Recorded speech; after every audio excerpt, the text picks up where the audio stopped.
Order, please rise for Mayor Michael Fougere.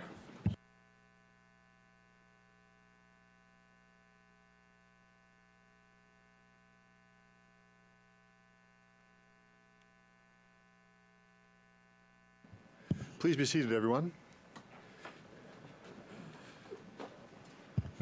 Good evening and welcome to the August 29th meeting of Regina City Council. It's great to see the gallery full. Lots of interested people looking at our agenda for this evening. A motion to confirm the agenda. So moved. Seconder, please. Councillor Hinks, all those in favor? Opposed? Carried. The minutes for the meeting of July 25th. Councillor Hawkins. Councillor Young seconds them. Any errors, omissions, or comments on the agenda, on the minutes? All those in favor? Opposed? Carried. We have a long agenda tonight with several delegations.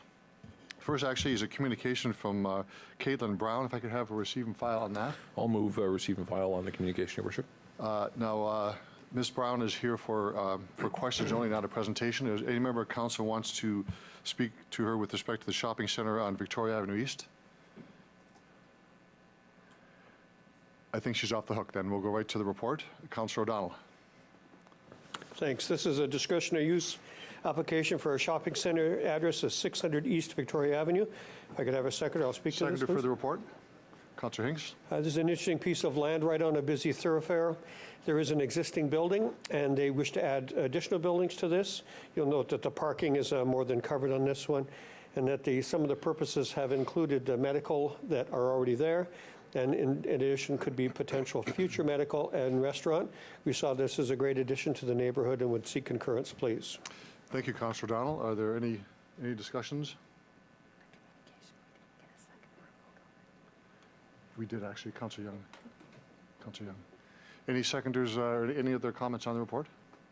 All those in favor? Opposed? It's carried. Your Worship, I believe that when I moved the communication, we didn't get a seconder. I don't think we got a vote on it. So, or at least I don't recall a vote. Again, Caitlin Brown? You did second it? Okay. Correct, but the motion for the communication from Caitlin Brown that I moved, I don't believe we got a seconder, and I don't think, I'll stand to be wrong. Councillor Hinks seconded it, and Thanks, I believe you took a vote. Well, want to vote on it again? All those in favor for receive the communication? Thank you. No, I appreciate that. Thanks, Your Worship. We had already done that, okay. Now we have another communication from Mr. Bo Chen. This relates to a proposed mixed building use at 1440 11th Avenue. It is not a presentation, but he's here to answer questions. Anybody have any member of council have a question of the delegation? A mover to receive and file that, Councillor O'Donnell. I'll second it. Second it. All those in favor? Opposed? Carried. Now we'll move into the report of report 1699. Thank you. Councillor O'Donnell. This is a discretionary use application, proposed mixed-use building. Address is 1440 11th Avenue. If I could have a seconder, please. Seconder, please. Councillor Young. Go ahead. Thanks. So there's a couple of things here. You'll note from the communication that we received that the proponent would like to add some restaurants to the area, to an area that already is with a variety of restaurants. And he would like to refer back to what used to be a little bit of a Chinatown in our city, and would like to see that foster and develop. Further to that, on the second floor of this building that is repurposing, he would like to have some rental accommodation. We thought this was a great addition to the area. It would help to bring this area back, and would also seek concurrence, please. Thank you, Councillor O'Donnell. Discussion. We'll call the question. All those in favor? Opposed? Carried. We'll move to next delegation. This is Mr. Pat Fiacco. Interesting to see you coming on this side of the podium.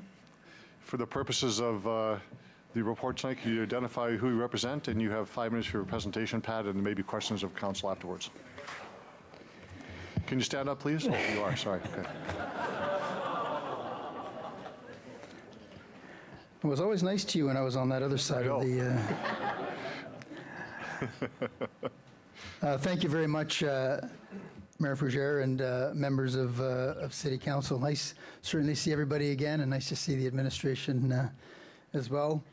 I want to start, first of all, by thanking the administration for working with our administration to ensure that an agreement could be in place for municipal services to Soto Crossing Business Park, located at the corner of Pinkey Road and Dudney Avenue in West Regina.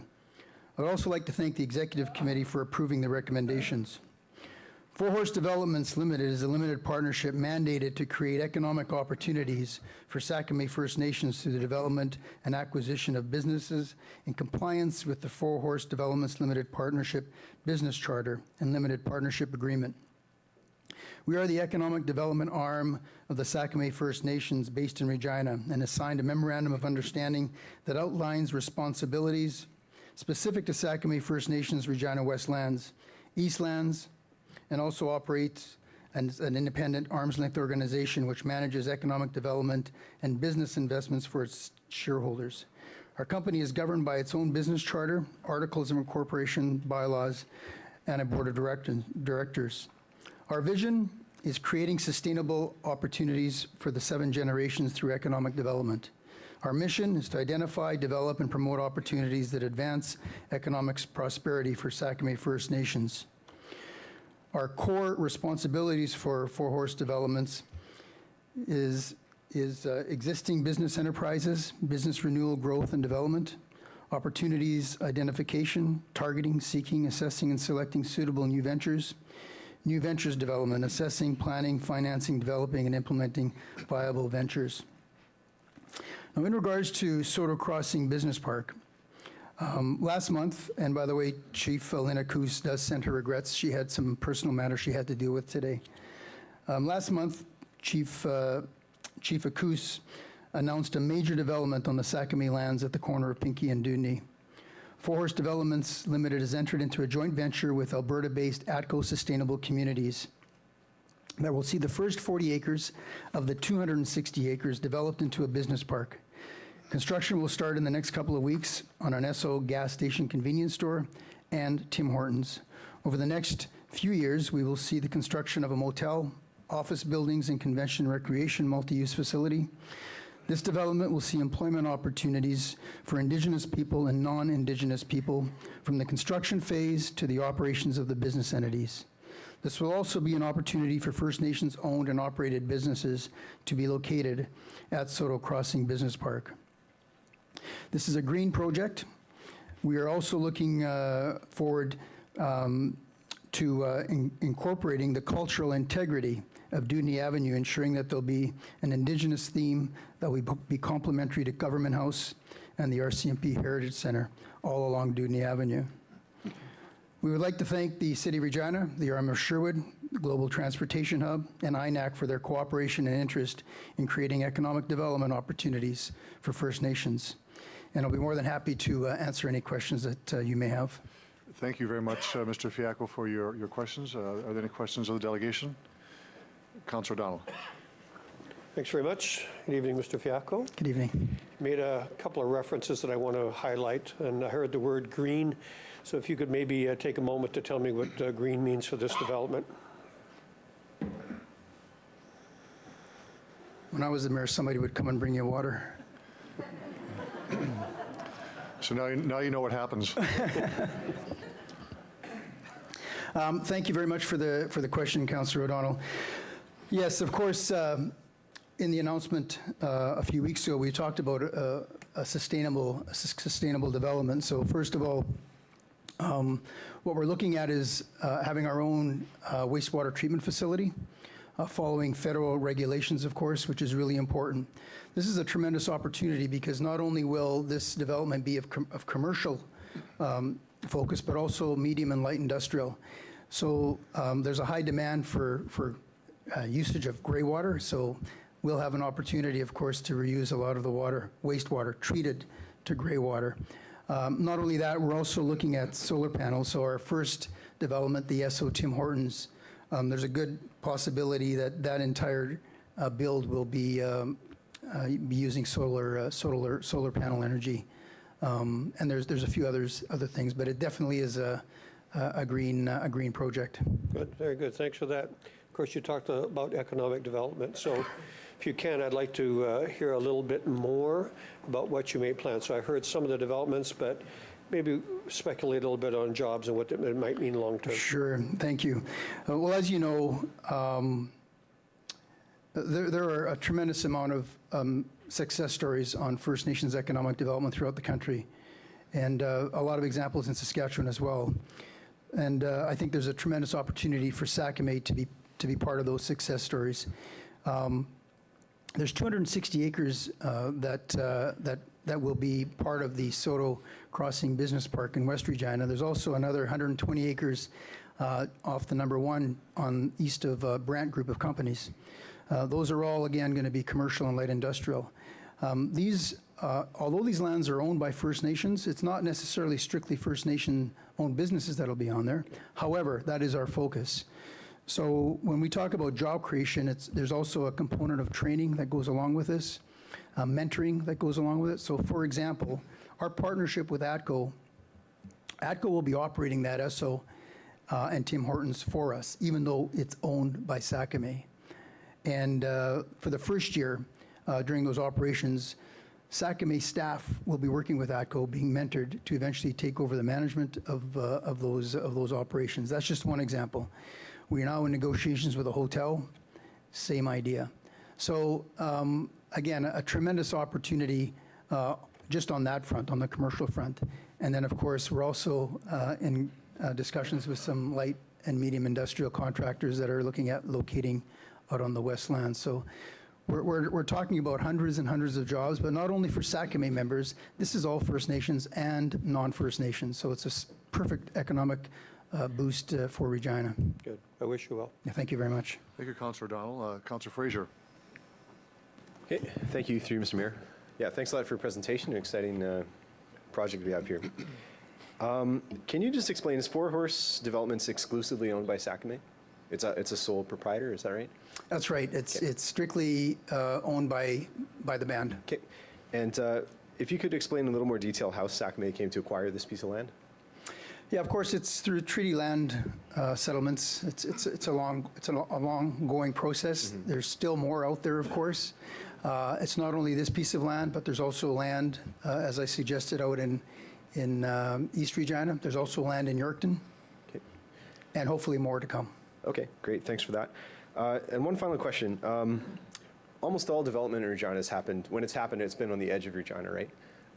But someday this won't be the edge of Regina. So what do you see this looking like 100 years from now?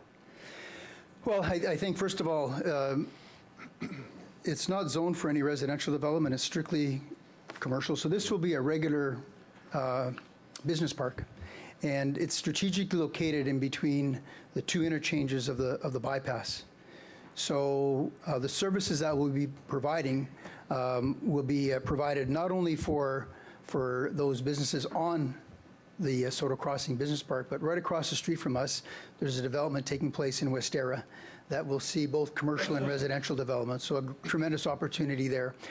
To the west of us is the Global Transportation Hub. There's certain services that the Global Transportation Hub cannot have on their lands, in which they've asked us to maybe work with them. So this is just going to be a going concern with plenty of jobs, plenty of opportunity, and probably opportunities that may have not been able to be built here as a result of this, again, being a First Nations development. Okay, thank you very much. You're very welcome. Thank you, Councillor Fraser. Other questions? I have one. If you just talk about beyond the pure economic development opportunities and the buildings that will go up, what does this development mean for Sakamay? You know, some of you, Mayor Fougere, you were certainly at the announcement we had at the saw turning. The pride in which the Sakamay First Nations members that were at the event and the council was something that I think we saw on their faces.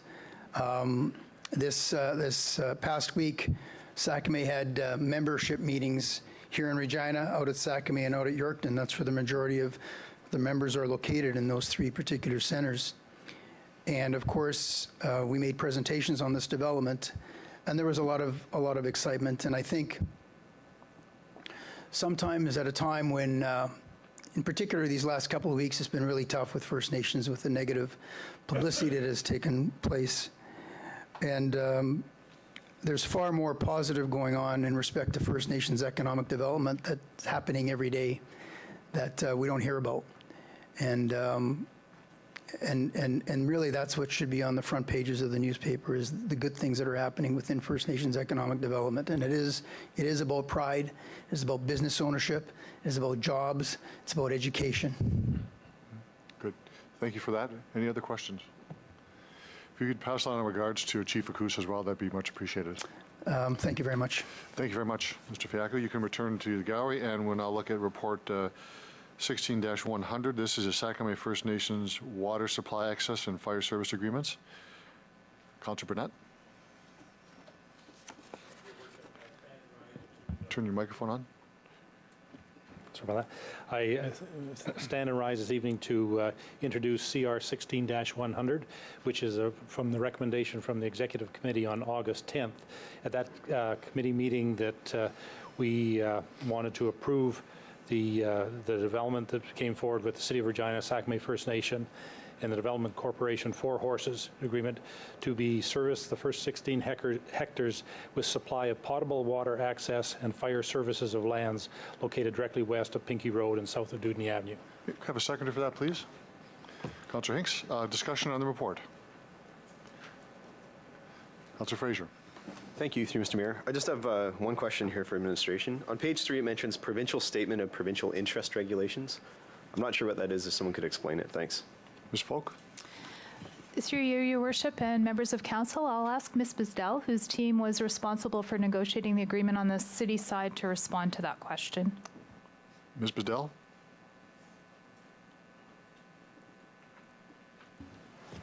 Through Your Worship, I'll refer the question to Yves Richard, please.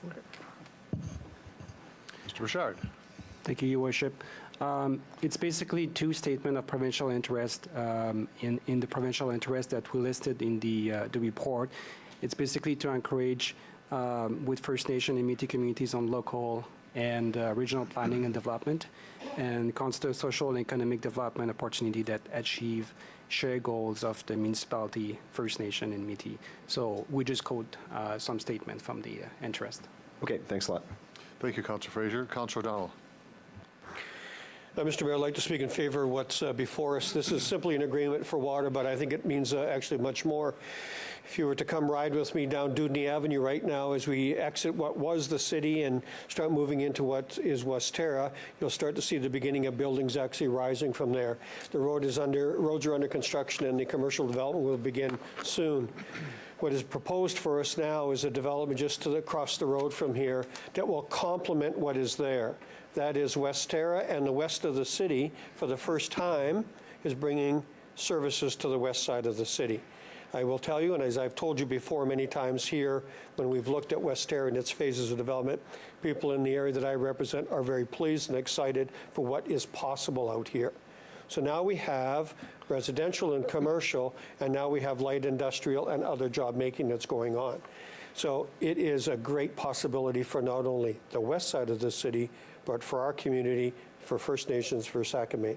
And it is, as you've heard, a complement to what is going on in the GTH. I ask you please to support this. Thank you. Other speakers? Councillor Burnett, if you could take the chair, please.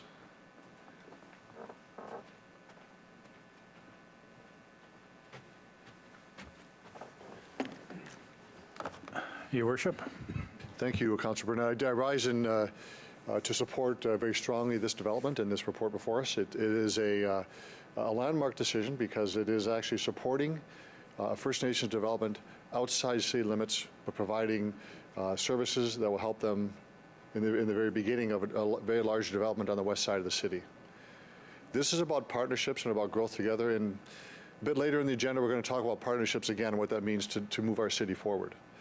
I was very pleased, as other members of council were, to be at the groundbreaking ceremony in Sakamay First Nations, and it was a moving experience.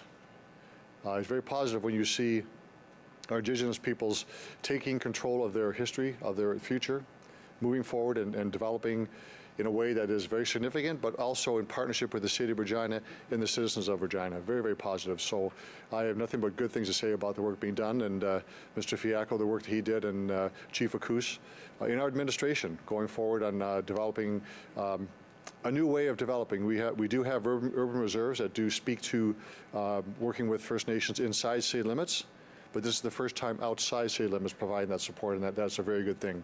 Flexibility and innovation is always important when we move forward together, so very pleased to support this report.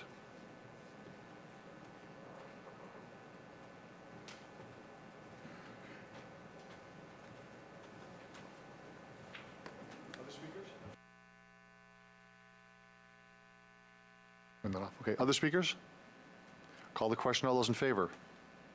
Opposed? As carried unanimously. We'll move on to our next report with respect to a religious institution on Assiniboine Avenue. Our first delegation is Munir Haq.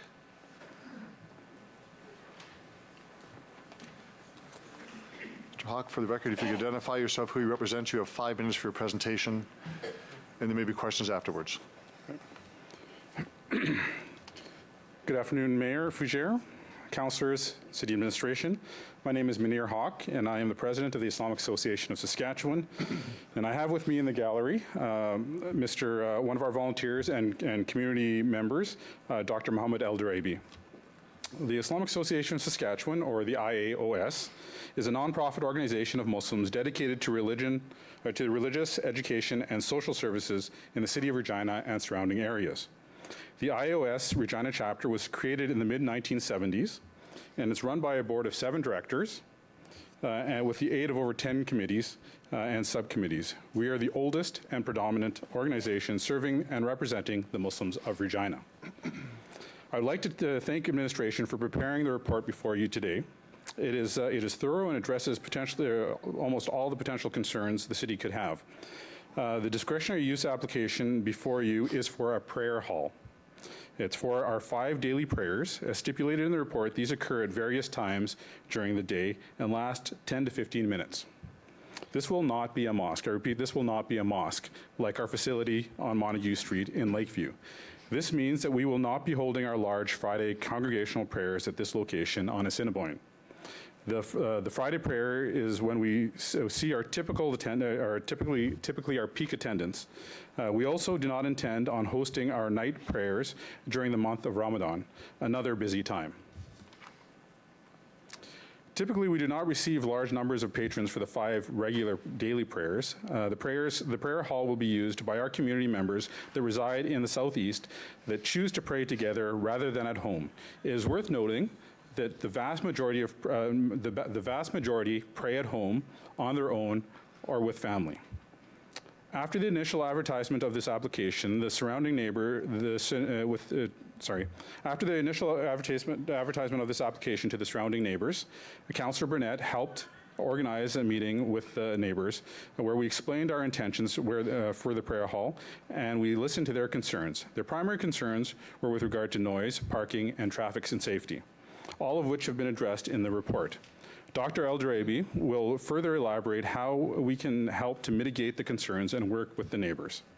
This prayer hall will be managed by a new committee under the IAOS. This committee will only be made up of members that live in close proximity. Therefore, they will have a vested interest in ensuring that they fit well within their neighbors, fit in well with their neighbors and their community. We have been working closely with city administration to address their concerns. The landlord, Adam Niesler, has been very patient with the process, and we have stipulated in the lease agreement this was conditional on city approval. It's taken a bit longer than we originally anticipated. With the permission of the chair, I would like to hand the microphone over to Mohammed El-Durabi to provide more details. Afterwards, we are available to answer questions together. We can do that, but I would like to, as written here, you've got another 5 minutes for him to speak as well. If you'd like to do that, you can come up after he does his presentation. Okay. If that's okay, you can just stay there if you'd like, and I'll bring him up. Sure. We'll take questions together for both. Okay, so I'll ask for Mr. El-Durabi to please come up.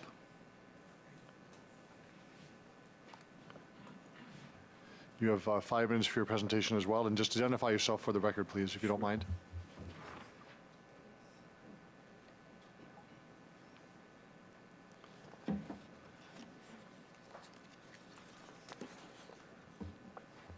Good afternoon, everyone.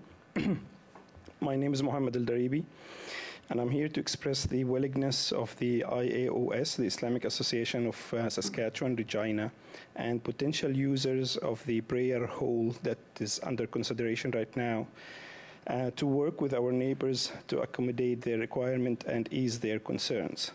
I'm a member of the IOS and have been a member since 2003, and other members in the gallery are also in attendance, and them and I have prepared this application that is under the discussion today. If this application is approved, I will be a member of the committee that supervises the use of the prayer hall, of the proposed prayer hall. Many of the expected users of the prayer hall have major interest in protecting the safety levels of the area. Most of our kids go to Horlack School and buy stuff from the corner store that is right by the facility that is under consideration today. I, representing those who will be using the prayer hall, live in the neighborhood since 2007. My 4 kids go to Horlack School. They have been going since 2008 and will be going until 2022. This fall, my youngest daughter will be going into grade 3, and my eldest is getting into Campbell High School.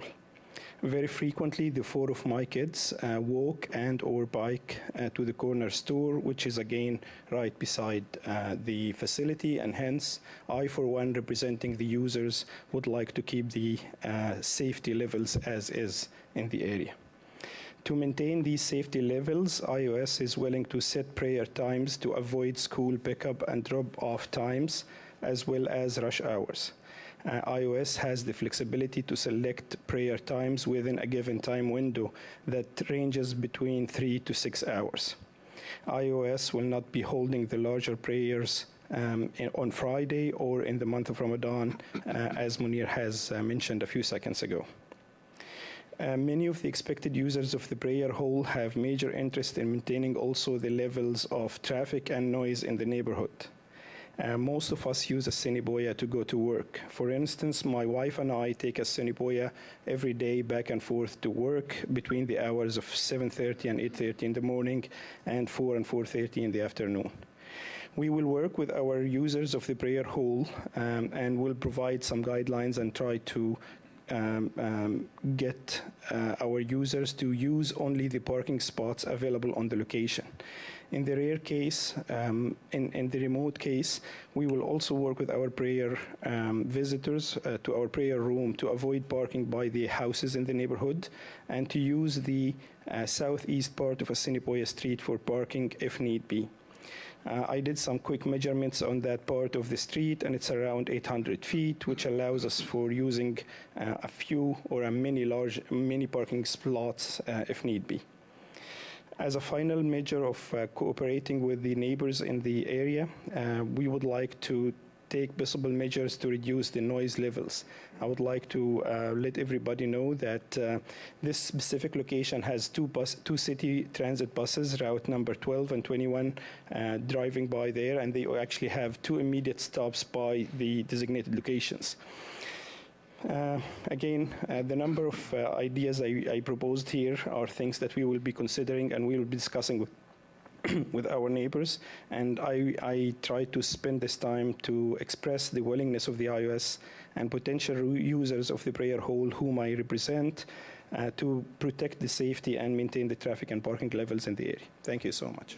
Thank you very much for your presentation. I'll open up the floor for members of council. Councillor Burnett. Thank you, gentlemen, for appearing this evening. Just a couple of quick questions. That in the application that you presented for this evening, you yourselves had identified a cap of 20 sort of individuals, probably the maximum level at any one time. Is that the correct number? And do you feel that that's probably giving a good cushion in terms of the number of people that will actually be attending? Yes, we did this based on a quick study of the number of people living in the area and based on the attendance in the main mosque. During the planning committee and in discussion with the city administrators, there was a question of what happens if the number goes beyond 20, and we also said that we can hold 2 prayers separated by a few minutes, 15 or 20 minutes within that time window for the prayer. So just in that remote case, we will be holding 2 remote prayers. maybe just along that line, there was the same question asked at the Planning Commission, kind of the whole oversight and enforcement that, I think everything sounds good on paper, but will there be a staff person at the building to sort of count the number so that if it goes beyond 20, if it does become popular, it may get in excess and some of the other issues that were raised may attribute, or have you thought of the type of I guess, rules or guidelines and how people, will there be somebody around, I guess, just to keep an eye on things to make sure that what we're hearing tonight is being enforced? So the IOS has a constitution that follows the Charitable Act, the Saskatchewan Act of Charitable Organizations. And we generally would have a committee of 5 or 7 members of the association to be responsible for running the proposed prayer hall. Those members will be also using the hall for praying at different times. The 7 members will be there at different times, and they will be monitoring enforcing the rule of the 20. After the planning committee meeting, we actually started thinking of using information technology or information technologies to actually have a camera that would actually count the number of persons in the room at any time, and we can actually make a report of that and help us basically maintain the condition. If the question was related to a full-time employee that monitors this, then I guess our financial resources would not allow us to have a full-time employee specifically for that. Thank you very much. Thank you, Councillor Burnett. Councillor Murray. Thanks very much, Your Worship. And gentlemen, thanks very much for coming forward. And just listening to some of the conversation and the discussion, it seems that there's an awful lot of concern to try to accommodate and achieve a certain goal. I guess I'm thinking to myself, Your Worship, there's a lot of churches, synagogues, there's temples, cathedrals, there's all kinds of facilities today in Regina that are getting lower numbers. Has there been any thought to maybe joining an established congregation where folks could come to pray with other groups or other organizations? Has that been a thought, or has there been discussion? Yes, we did our survey and search for a location, and we investigated with a number of churches in the neighborhood, and unfortunately we were not able to rent something. Some other members of the Muslim community were able to actually rent a church in the northwest part of the city. In the east, we were not able to. Okay. Is it common to have a retail space used as a place of worship? Is that common in Canada? Yes. I lived in Ottawa and Toronto before I came to Regina, and yes, this is typically the case. In Regina, I'm not really too sure if we have such a thing. There was a facility on Winnipeg Street that was above a commercial operation. Once again, before this, I was in Calgary. I was on board of directors for another association there, and we had a commercial condo in the strip mall similar to this, and we had similar challenges to this in terms of working with the neighbors and we're right by a school to ensure that we avoided kind of peak parking and traffic requirements in terms of drop off and pickup for the school, as well as avoiding using parking stalls that were intended for other retailers in the strip mall. Okay. Well, no, I appreciate that. Thank you very much for taking my questions, and I appreciate coming forward. Thanks, Your Worship. Thank you, Councillor Murray. Councillor Hawkins. Thank you very much, Your Worship, and thank you, gentlemen, for coming forward. I just have one question. Once the prayer hall is in operation, should a neighbor have a concern of some kind or another, is there some designated person or some designated mechanism which they can bring that concern forward to you? Yes, I just mentioned a few seconds ago that there will be a committee of 5 or 7 persons that will be supervising the use of the facility. After the planning committee meeting, we actually went and met with the persons of the neighbors or the representatives of the neighbor and gave them our contacts to start communicating with us. Thank you very much. That answers it. Thank you, Councillor Hawkins. Councillor Bryce. Thank you. You stated in your presentation that that you're looking for this for people in this community, not for strangers from the outside. Am I correct by listening to that? Most of the time, because there would be the case, or there can be the case that somebody's driving by and it's the time for the prayer and they would stop by and pray. But this is just based on their commute across the city. It looks like you've gone over a lot of concerns that have been brought forward. There was one other one that talked about fire and egress in and out of the space for fire issues. Have you looked at that, and what is your response to that? It actually isn't something that we have looked at in any great depth. Presumably as part of administration's review, and I think it passed review based on the number of patrons that we anticipate in that facility. So those were concerns that came up, and the city through their process has reviewed this. At least that's my assumptions. Okay, thank you very much. Thank you, Councillor Bryce. Councillor Fraser. Thank you, through Mr. Mayor. Yeah, thanks a lot for your presentation. I'm right to presume this is a lease. You'd be leasing the space? And if you wouldn't mind sharing, how long would the lease be for? Right now, the lease is it's a 2-year lease with an option to renew for 1 year at the same terms. Okay. We as well. We are in the process of putting forward an application to the RM Sherwood for another facility in the southeast. So let's presume that this goes through, and 2 years from now, it's just so busy, right? Like parking is inadequate. It's not good for members. It's not good for the community. What would you do? Presume. We'd have 2 years to look for another facility. Sure. In the meantime, we would be working with administration. We'd be working with our committee to ensure that we break up and we do what we can to in order to reduce the numbers. One of the things we do not intend on having a full-time imam at this location. Our full-time imam operates out of our mosque in Lakeview. So that typically draws more worshipers if they're praying behind a full-time imam. Okay, thanks a lot. Thank you, Councillor Fraser. Councillor Donald. Thanks very much. Evening, gentlemen. I want to focus in on two things. First one being noise, second one being location. So let's just talk about noise. If I'm standing outside the prayer hall, I don't care which one it is or where, am I going to be able to be inundated with noise, or how does that work, please? Just describe noise to me from the prayer.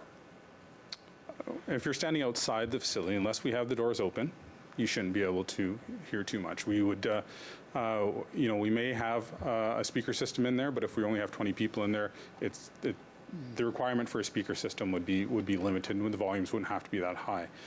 We do not intend, and I think that was one of the concerns in the first in Planning Commission, was that we might have speakers on the outside, and we don't. We don't have speakers on the outside of our facility in Lakeview, and we don't anticipate having them here as well. Once again, we would abide by any ordinances in terms of noise.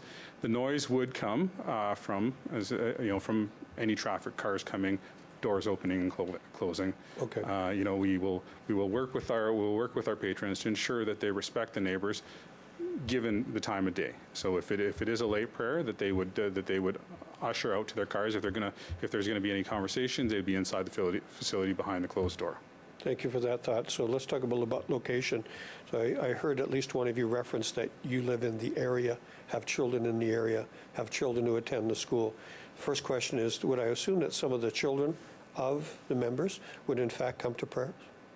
Yes, by all means, and can actually walk on their own to the prayer room, because they're already walking from my house and other houses to the corner store beside the prayer hall. So I'm going to give this back to you. It's possible that children who attend Harlock School would have the availability to walk to a prayer hall and live in the area. Is that true? Yes. Thank you. And so when you look at location, is it based on the fact that there are members who live in the immediate area that would be using this prayer hall predominantly? That's who your focus is predominantly? I heard you say that others could stop by, but is that predominantly why you're looking at this location? Yes. And if that is the case, do you see that walking versus driving is a possibility? Both driving and walking are possibilities. Weather and so on, time of year make a difference. Okay, thank you. Councillor Young. Thank you, Mr. Mayor. Thank you for your presentation. When you presented to Planning Commission, I recall that there was a brief conversation about other prayer halls in the city, and you just mentioned the church that you use in the Northwest. Are there other prayer halls similar to this one in the city? There are no other prayer halls that would be similar to this one. Most of the other facilities are specifically to hold Friday prayers. And as well as the 5 daily prayers. This one here, we are specifically anticipating no Friday prayers, no large congregational prayers. Once again, this is for the people, the community live in that area. A lot of our community live in a lot of them live in Wascana View, and Wascana View is, for the most part, is devoid of any kind of rental space in there. And so this was an opportunity that was seen, and it is along many of their commutes already. So the hope is that it wouldn't create more traffic in the area. It would just be kind of the existing traffic in the area. I thought I'd heard that there were other halls in the city, so I just was going to draw some attention to that. Well, not like this one. I mean, in terms of the size and the scale that we're looking at. The other ones, as I said, they host the Friday prayers, and those are larger. And then the other thing that I wanted to ask you is when I was with the public school board, we actually made some rooms available for prayer within our high schools. Is that still a practice that you're familiar with?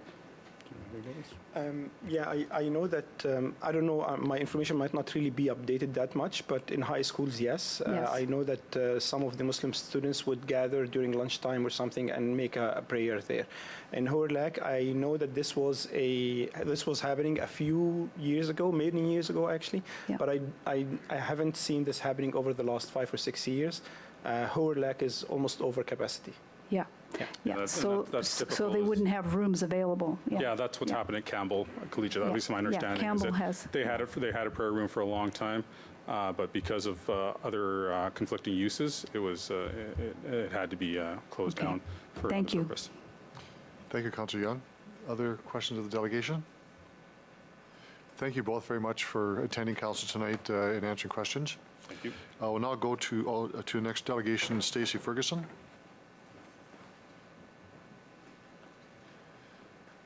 Ms. Ferguson, if you could identify yourself, who you represent, you have 5 minutes for your presentation, and members of council may have questions afterwards. Good evening, everyone. Can you hear me? I'm terrible with microphones, so. I'm here to speak on behalf of the residents of University Park East, Varsity Park, Richmond Place, and some Wascana View. As you've noted in our report, our 22 submissions to the city planner and our presence here today mean that we're gravely concerned about the opening of a 24-hour prayer facility in our backyards. We really are. We are a kind, caring, warm, and friendly community. Many of the original home builders of these communities still reside in their homes 30 years later. Many of us have lived here for 10, 15, 20 years. As is evidenced by a drive through our neighborhood, we take pride in our community and pride in our homes. In our neighborhood at 11 p.m., nothing happens. At 3 a.m., nothing happens. What the Mosque Organizing Committee is proposing, what the city planner is proposing, is to put a 24-hour facility into a quiet bedroom community, disrupting all of our peace for the convenience of 10 to 15 souls. And when I say 10 to 15 souls, we're surmising because they won't tell us how many actual residents need to use this prayer facility in our neighborhood. We don't have a number. We have no idea. And in fact, I don't think that number has ever been stated. It's been asked and it's been danced around, but we don't actually know. From what we understand on this organizing committee, only one of them is actually a neighbor. One rents a unit out to someone else in the neighborhood, but doesn't actually reside there, and neither does the other. So we're not discussing, one of our big concerns is we don't understand why all of our residents are going to be faced with traffic and noise and garbage and all of the rest of it. And I'm not saying that but things fall out of cars. Harlech is over capacity. It is well over double capacity. The children are in modulars, and they add more every year. The parking is, as seen in the report, well over double. I have with me, and I'm not sure if I'm allowed to submit it or not, but I have a petition signed by 96 of our residents. Our clerk will pick that up from you. Thank you. Okay. This is 96 households surrounding that mall. We wonder why they are pushing so hard for that mall. They say, yes, that a couple of children can walk, and I'm a mom. I have 4 kids. I completely understand. But there's also 780 other students whose welfare actually matters as well. Every year we watch, and my boys are a little more grown now, but every year there's at least one child hit by a car, and you may not hear about it. Last year the little fellow on the skateboard went off the backside of the car, landed on the ground. Wasn't dead, wasn't bleeding. Still pretty traumatic, and for us parents, it's a big deal. We have proposed an alternative location. We actually have two now. Within 2 minutes at University Park Mall, there's 150 well-lit, 24-hour lit parking stalls available and vacancy at Gardner Park Mall right across the street. We had one resident that went and counted the parking stalls, so we don't actually have a number for that. I was phoned today and said we have availability in this mall. It is so close, it's a stone's throw. Those are big commercial units that are available for all of this parking. They're not behind someone's bedroom. My bedroom, their bedroom. We back that mall. And in fact, the other night when somebody was trying to break into that couple's house, my husband saw them out the window because nobody walks on our streets at 11 o'clock at night. So it was that odd that we went out. We had 4 police cars. We had neighbors from across Assiniboine trying to chase the same group down. The whole bloody neighborhood was out because it's so quiet. And you're now proposing a 24-hour unit that they say we've got hypotheticals, and in real estate, hypotheticals aren't worth the paper they aren't written on. So at 3 a.m., perhaps Ms. Ferguson, maybe... you have 1 minute to go. Okay, so at 3 a.m., they might not, but what if they do? Do we get to call all of you and get you up with us? Or at 11 o'clock when there's cars and they're all slamming the doors and it's minus 40, can we call all of you to get up with us? Because to all of us, the reason that there is 96 signatures, because we live there and we have lived there every day. So we're well aware of the challenges of that mall, and to not be heard by people that don't actually live next door to us is extremely frustrating. We know at 4:30 you can't park there, and they're going to end up parking in front of our houses. It means our children, our dogs, all of the rest of it, when there is more than an adequate location less than 2 minutes away, and 2, in fact, take your pick. So that is all I think that I need to say. Our report says it all, and so does our petition. Thank you very much for your presentation. You're right on time. Are there questions of the delegation? Councillor Murray. Thanks very much, Your Worship. Ms. Ferguson, can you tell me a little bit about how did we get here? How did we get to this place? What was the timelines on when you were approached or you found out that there was a need in the community for our Muslim neighbors that needed a place to go? When did you find out that they were looking? I could give you exact dates. It's on my phone. It was a little bit of a kerfluffle because we've had a bit of a problem with Punya Esmeralda, who is the city planner. In May, we received a letter, and only 5 of the neighbors, only 5 of us were alerted. We received a letter saying, please disregard the letter that we sent in April. And we said, what letter in April? And I phoned him, in fact. He said, no, I sent it in April. So I went and knocked on all the doors, and everybody said, no, we didn't get a letter. So we got a letter in May that gave us 2 weeks to send in our opinions, and that this was going to be done. That was it. So we all started canvassing the neighborhood and saying, have you heard about this? What do you think? And people started firing their responses in. We met in our backyard with our city councillor, Mr. Burnett, and 3 of the organizers from the association, and about 40-some neighbors showed up. And again, it was the same conversation, overwhelmingly against it. They said, we'll work with you, but we're just doing what we want to do. But when we say we'll work with you, we're just going to tell you what we're doing, and then you're going to accept it. That's how it was proposed to us. We were told that we were wrong. We were told that we didn't understand what they needed. We very much do, but there's 10,000 other people that needs as well. And primarily, that's where we sleep. We have nowhere else to go. So at 3 a.m., when there's cars, doors slamming, and people are pulling up and driving away, we have to wake up. They get to go home and go to bed. We don't. So we're a loving community. I mean, a neighbor went out and counted the parking stalls. Who has time for that? He went and physically walked it and said, okay, there's 175 or 440. It's a lot, and it's well lit. Whereas our mall has a little orange light because it's a tiny little mall that you get milk at 5 o'clock and everything closes at 8. It's completely inappropriate. we're not saying do not have a place where you can pray in any way, shape, or form, because as was mentioned, there's Sikh halls and there's Baptists and there's everything in Regina. We have every religion on the planet, I think, but not in a little tiny strip mall where you can go and get your legs waxed at 4 p.m. and pick up a pint of milk and go home. It's entirely different. And that's all we're asking, is to put it into a different place where it doesn't impact the neighborhood so negatively. That's all. So your major concern is that it really doesn't fit the community, doesn't fit the location. The fit may not be right. The fit is not, it doesn't matter if it is a 24-hour hot yoga studio. It doesn't matter if it would be a 24-hour casino. 24-hour doesn't fit. And 20 users is fallacious, because with that said, they say they're only going to use 4 cars. And I've said this, it's in the report. Who on earth is going to carpool 5 people in a car? And now they're saying they're going to double the prayer time. So at 2:15, they're going to do 2:15 and 2:30 and double the traffic and double the parking. If this was your backyard, would you not be a tiny bit concerned? We're not concerned about the people. They're probably fantastic, and we could have them over for dinner, and it would be great. But we don't want them parking and driving and parking and driving while the kids are in school and they're coming out of school and they're trying to get home. If you've ever seen Assiniboine Avenue, there's kids flying out between cars like candies from a Pez dispenser.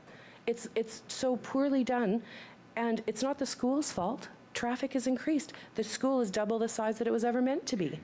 So where the mums and dads have to come get their kids. There should have been 4 school buses. When Christopher started in 2001, there was 3 school buses. There's now 20. So where on earth are all these cars going to go? We're not saying to them, you're horrible people and we want you to stay home and never leave your homes. We're simply asking to renegotiate and look for a different location that has adequate parking, it has better lighting, it won't impact the community. The University Park Mall is in an L shape. With that said, it backs the mall, but it also backs those high-density apartment buildings. Everybody moves into those high-density apartment buildings knowing exactly what it is, that there's a mall right there. We all bought our houses knowing that there's a tiny little sleepy mall where we can get our milk and go home. And that's, it's not a malicious thing. It's honestly not. We just want to protect our kids and the quiet and the peace of our home and the safety. And as it said, Brian, you owe me an explanation, actually, because you promised you would deal with the fire trucks. Order. I'm sorry, am I not allowed to say that? Just you need to keep your just direct them through the chair, please. Okay. Myself or through We the spoke chair. with Mr. Burnett about the bottlenecking, because on Westminster, the parking was never addressed properly for the care home that is on the corner of Westminster and Assiniboine Avenue, or Westminster, I'm sorry, and Edinburgh. And around now the corner where you go to this little strip mall, again, we have an abnormally narrow lanes.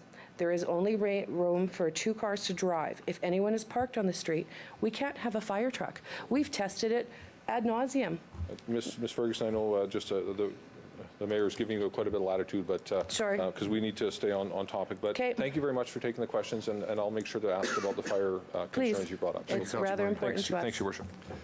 Other questions of the delegation? Thank you very much. You can return to the gallery, and we'll look at report 16-101 from the Planning Commission, the discretionary use application for religious institution at 2318 East Assiniboine Avenue.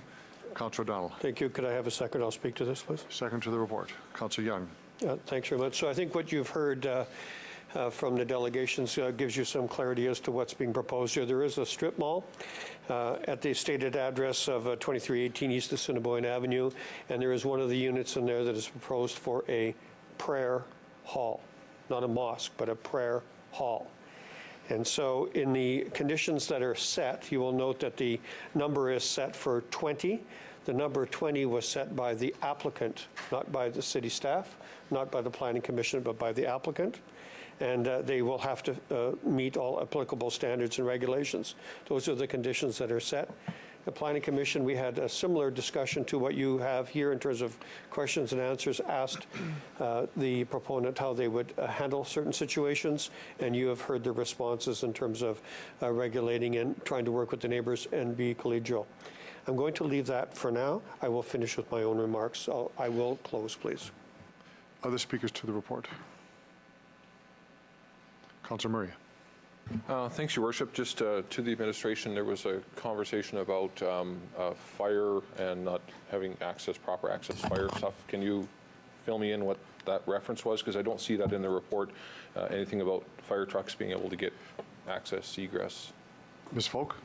Through you, Your Worship, the application for what's in front of you today was circulated to the Deputy Chief of Public Safety, Planning and Prevention, and the Fire Marshal has responded to the circulation without any concern. The lease space was also circulated to our Building Standards branch, so any fire code elements would be looked at that time. Beyond the specifics related outside of the application, I don't have the information to comment on that. It would be something we'd need to get back to. Okay, yeah, I mean, obviously it would be a concern if there was some issue there. I don't know how legitimate that issue is. We don't have a lot of fires. That's a relatively new area, and we've got homes that are built to a high standard that don't often have fires. I'm not saying it doesn't happen, but they're less susceptible to fire just simply because of their construction design. To the administration, how much other, are we aware of other locations, other places? One of the speakers tonight talked about these other locations that were available. Is that part of our review, part of what we do from the city standpoint, or simply just deal with the one application before us? Ms. Folk? Through you, Your Worship, we're dealing with the application in front of us today. Perhaps I'll ask Mr. Searle to comment on if he's aware of any other similar applications.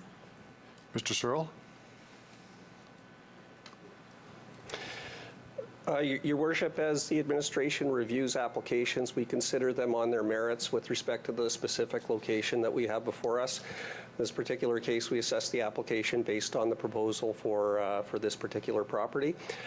We don't have any other applications currently in progress for religious institutions. Okay. Thanks, Your Worship. I guess I struggle a little bit because I think to myself, these are our brothers, these are our sisters, these are our citizens of Regina who simply want a place to pray. They're looking for a place to pray. At the end of the day, they're forced to go between a hair salon and a pest company that's going to deal with pests. Based on the pictures that we've got here, I don't know how accurate that is, but what we do have is a convenience store on one side and we have another business on the other side. It just seems to me, it doesn't strike me as a very religious location, but they're obviously willing to accept a place like that. That would be what, I mean, when I think about a church, I don't think about a retail front space. I think about a place of worship. I think about a place that is a chapel or synagogue or a temple or a cathedral or a church, not a retail space. So it strikes me that it's not the right location, yet they're willing to accept that. I see that side of it. I don't know. I struggle with it. I wait to hear what my colleagues have to say. At the end of the day, I think a place of worship should feel like a place of worship. It shouldn't feel like you're going to a strip mall. But I don't know where that goes. So, Worship, I'm not sure. Thanks. Thank you, Councillor Murray. Councillor Bryce. Thank you. At first, I was concerned about the number of parking spots as well, because when I looked at the map, it had 19 parking spots on one side and then 7 along the other side with a couple of accessible ones as well. But then I looked on the attachment, and it actually, somebody went out and from the city counted the cars as well and the number of spots available. So it kind of seemed that it wasn't overloaded at the time. But I do have a concern when I look down this about the noise and the time of the prayers. So there are times of the prayers in August that it has 3:23 a.m., 3:03 a.m. in July, in June 3:03. So there's very early morning prayers. In reading the information back from the city, it does say that people at those times of the day tend to pray at home. Am I correct? And where did you get that information? Ms. Folk, I think it's in the report, I believe. Yeah, it is in the report, but I'm wondering where that information came from.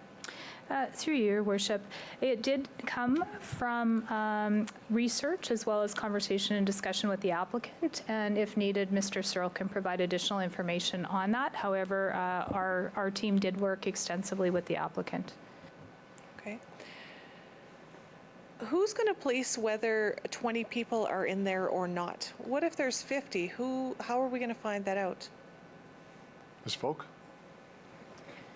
Through you, Your Worship, the applicant has indicated a commitment to keep within the 20 limit. As indicated, that limit of 20 individuals was set by the applicant. In terms of our enforcement nature, it is complaint driven. So if there are issues addressed to the administration, we would work with the applicant to achieve voluntary compliance. Thank you. What are the implications, through you, Mr. Mayor, if they're not compliant? Ms. Folk? Through you, Your Worship, may you repeat the question? What are the implications for non-compliance? The city would look at our legal frameworks and take action as needed. Typically, if we do not receive voluntary compliance, we would look at taking an enforcement action. Okay, thank you for the information. Thank you, Councillor Bryce. Councillor Burnett. Thank you, Mr. Mayor. We've heard from several different delegations this evening that have very different views in terms of how they perceive the impact of this decision is going to be on our community. From the city's perspective, we received an application from the proponent that described, and we've had numerous meetings that described a relatively quiet prayer room with a maximum of 20. As Councillor O'Donnell said, through the Planning Commission review, they determined that the application that was before them does meet many of the guidelines that have been set in the standards. And these documents are reviewed by our professional staff, planners, engineers, roadway, traffic engineers, etc. But at the same time, we did have a large number of residents that have raised and flagged a lot of concerns. The challenge, I guess, I have with trying to decide which side of the fence one has to fall is that the only real evidence we have is in the application and the review that's been done by our professional staff. That's why I go back to this issue of sort of oversight and enforcement, trying to figure out, okay, if we don't have sort of solid evidence of what may happen, make sure that we have the controls in place to monitor this type of situation.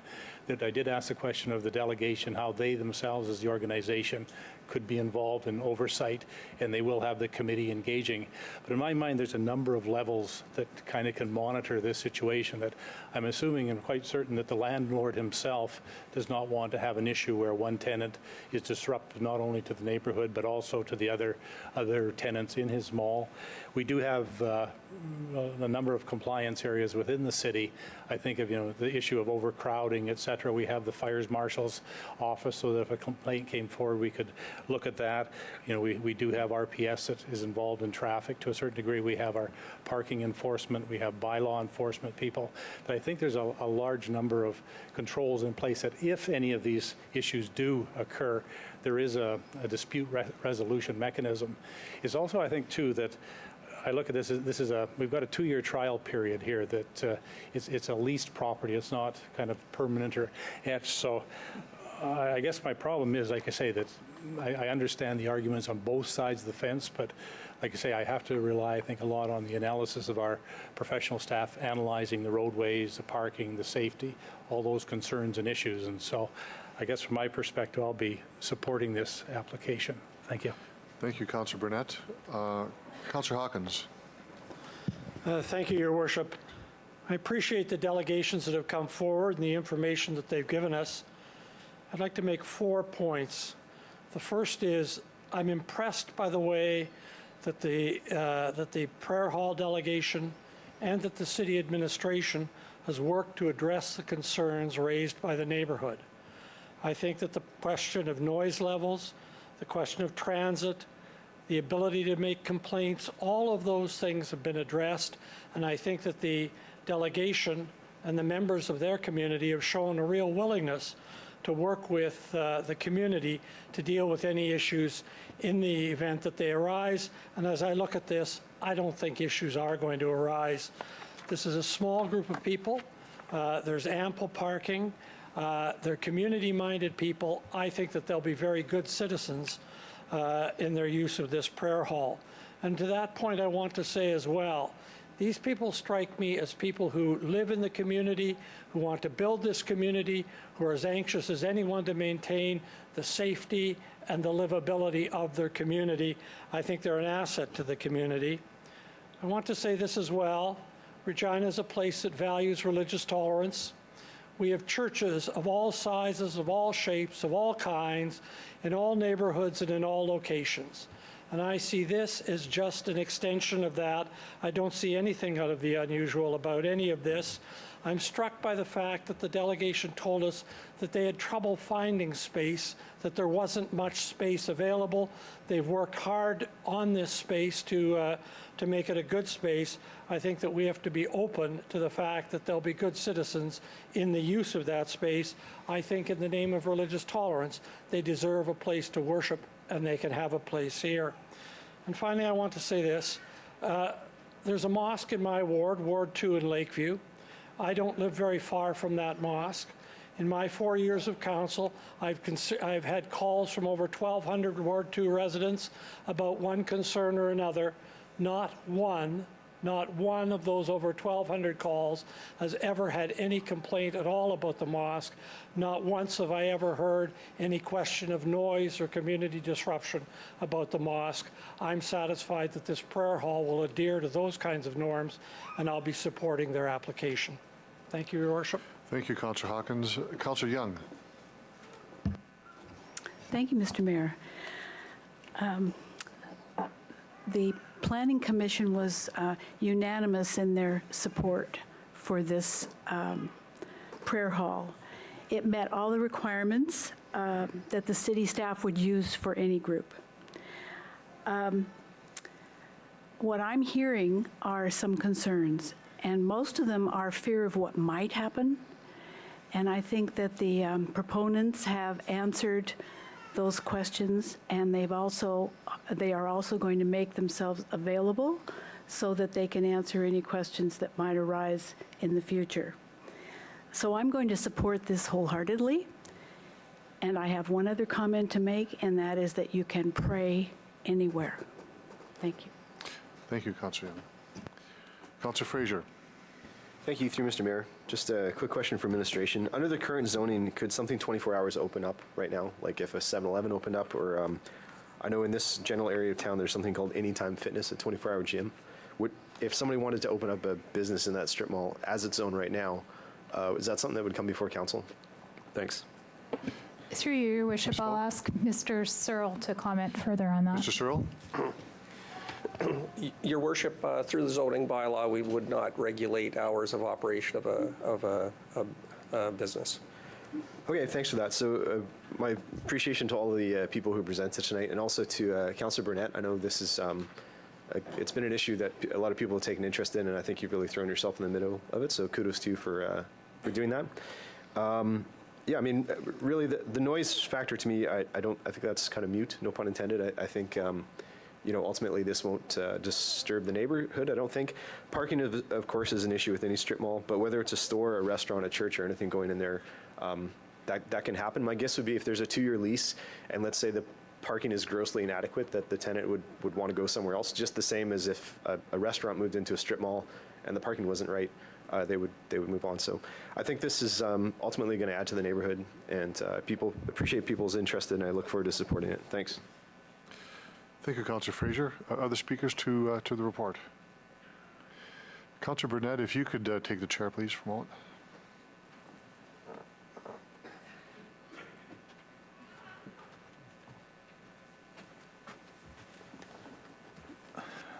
Mr. Mayor. Thank you, Councillor Burnett. I just want to add my comments to the discussion. Some very good points made on all sides of the argument. I would add that I appreciate the delegation speaking of the work being done to meet the concerns of residents in the area. I know this area very well. I live in the area. I drive by there frequently, so I'm very familiar with the arrangement, and I'm struck by the amount of work and discussion by the delegation to meet and answer concerns of residents, legitimate concerns about noise and traffic and all that, but people will be praying there. They will not be having a public meeting with microphones and loud sounds coming out. These are for short periods of time. I think it's important we keep this in perspective.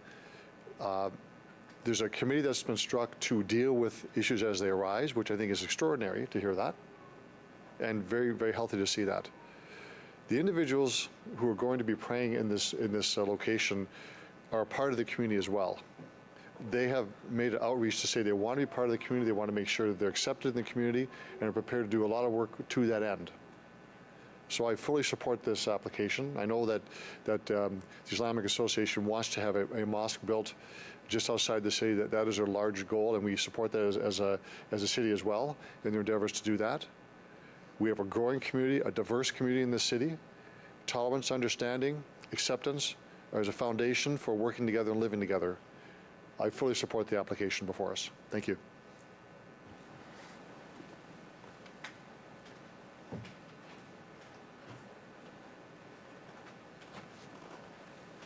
Councillor O'Donnell to close debate. Thanks very much. Reference was made earlier to another prayer room that is in the city. It happens to be in my ward. 5 years ago, I was approached by a group of Islamic folks that explained to me that they had a prayer hall, that they were in a particular development, the most dense area that I represent. That is, there are plus 300 units in this single small area, and that they needed a larger place. I tried to help them for a while, but at the time, there was no vacancies. Now, part of the story that I'm most proud of is that as they reached out further to the community beyond looking for certain spaces, it was the local church, the local Christian church that said, please come to our home and you can use our basement. And that practice continues to today.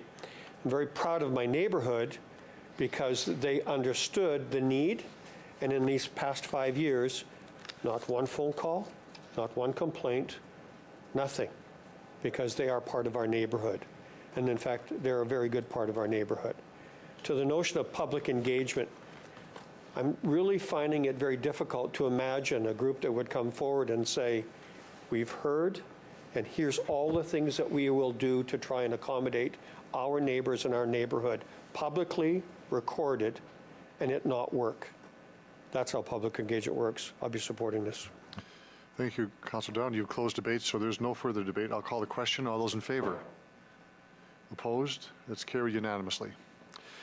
We'll now move on to our next subject matter, which is dealing with the University of Regina College Avenue campus renewal, city land contributions. May I rise on a point of order? This is a matter that involves a proposed transfer of land from the city to the University of Regina. I am a past president and a current professor at the University of Regina. That places me in a conflict of interest position, and I'd ask for that reason to be recused. Thank you, Councillor Hawkins.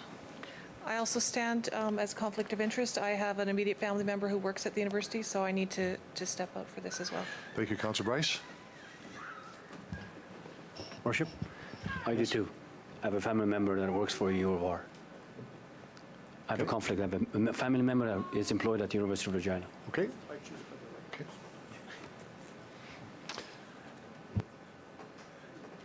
Losing any more members? Need more members? Okay.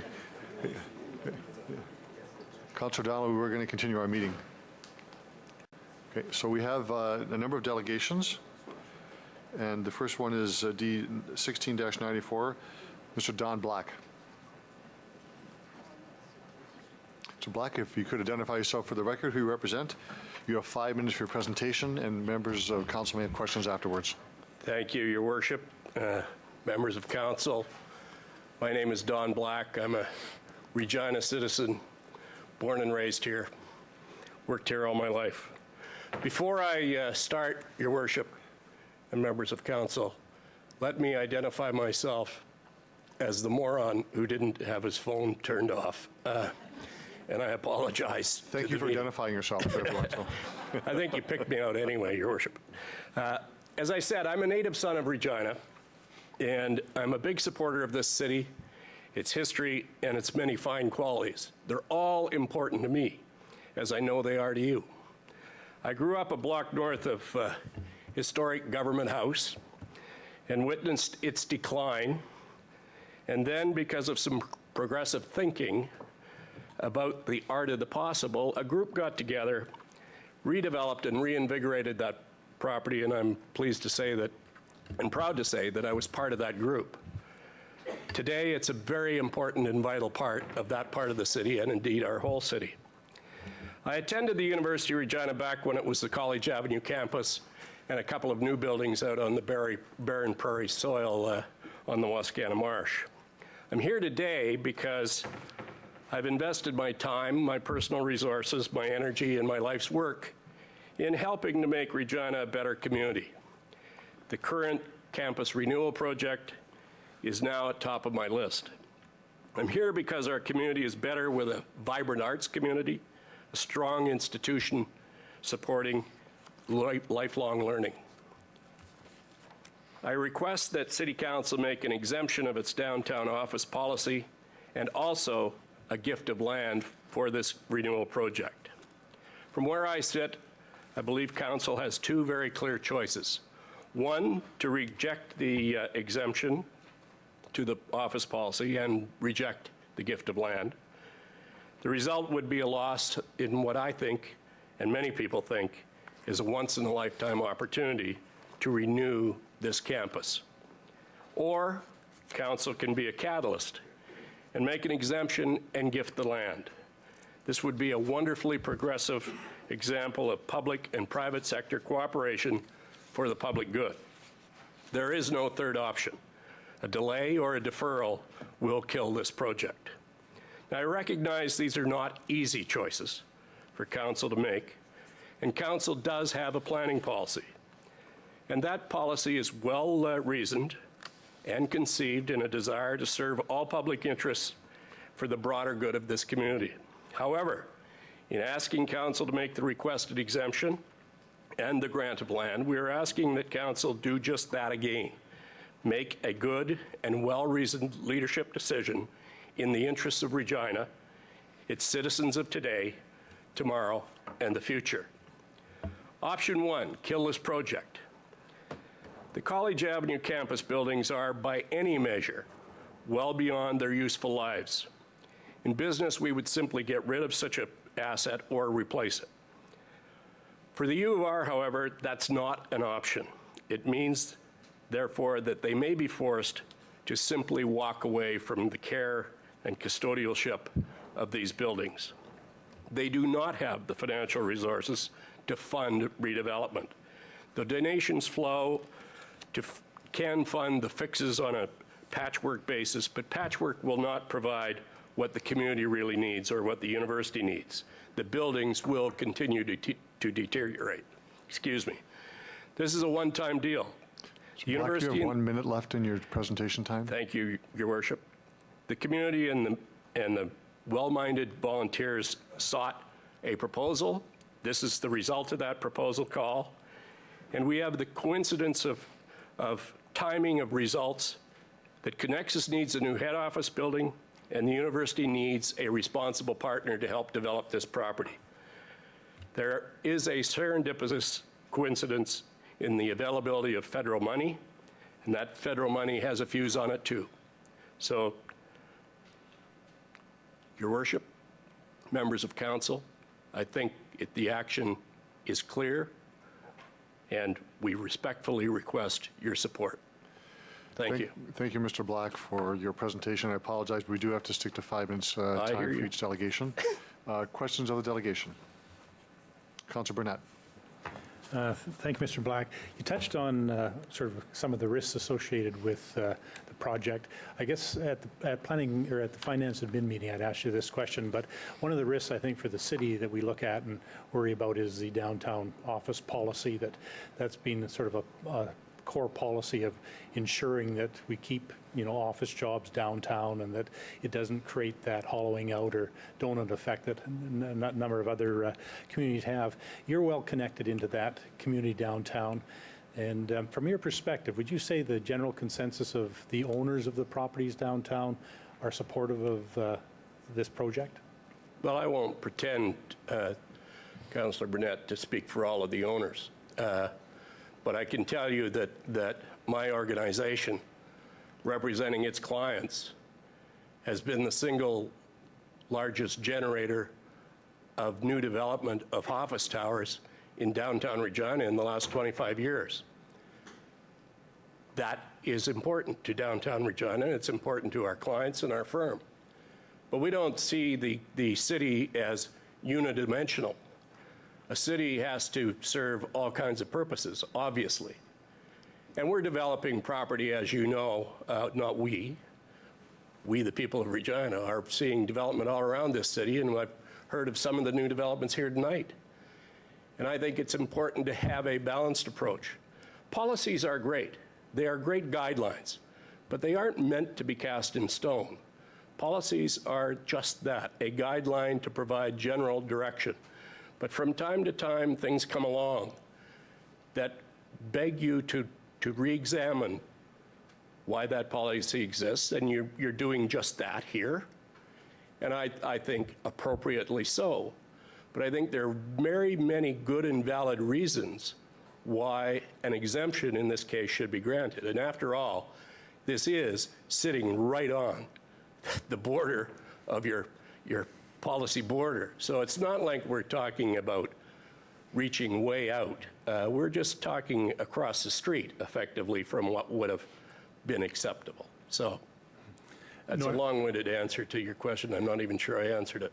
No, I appreciate it, because it's an interesting project, because as you'll see later in the agenda, there's several other letters of support from individuals that I would have maybe expected to maybe oppose it based on the current policy. So I appreciate your answer to that question. Thank you.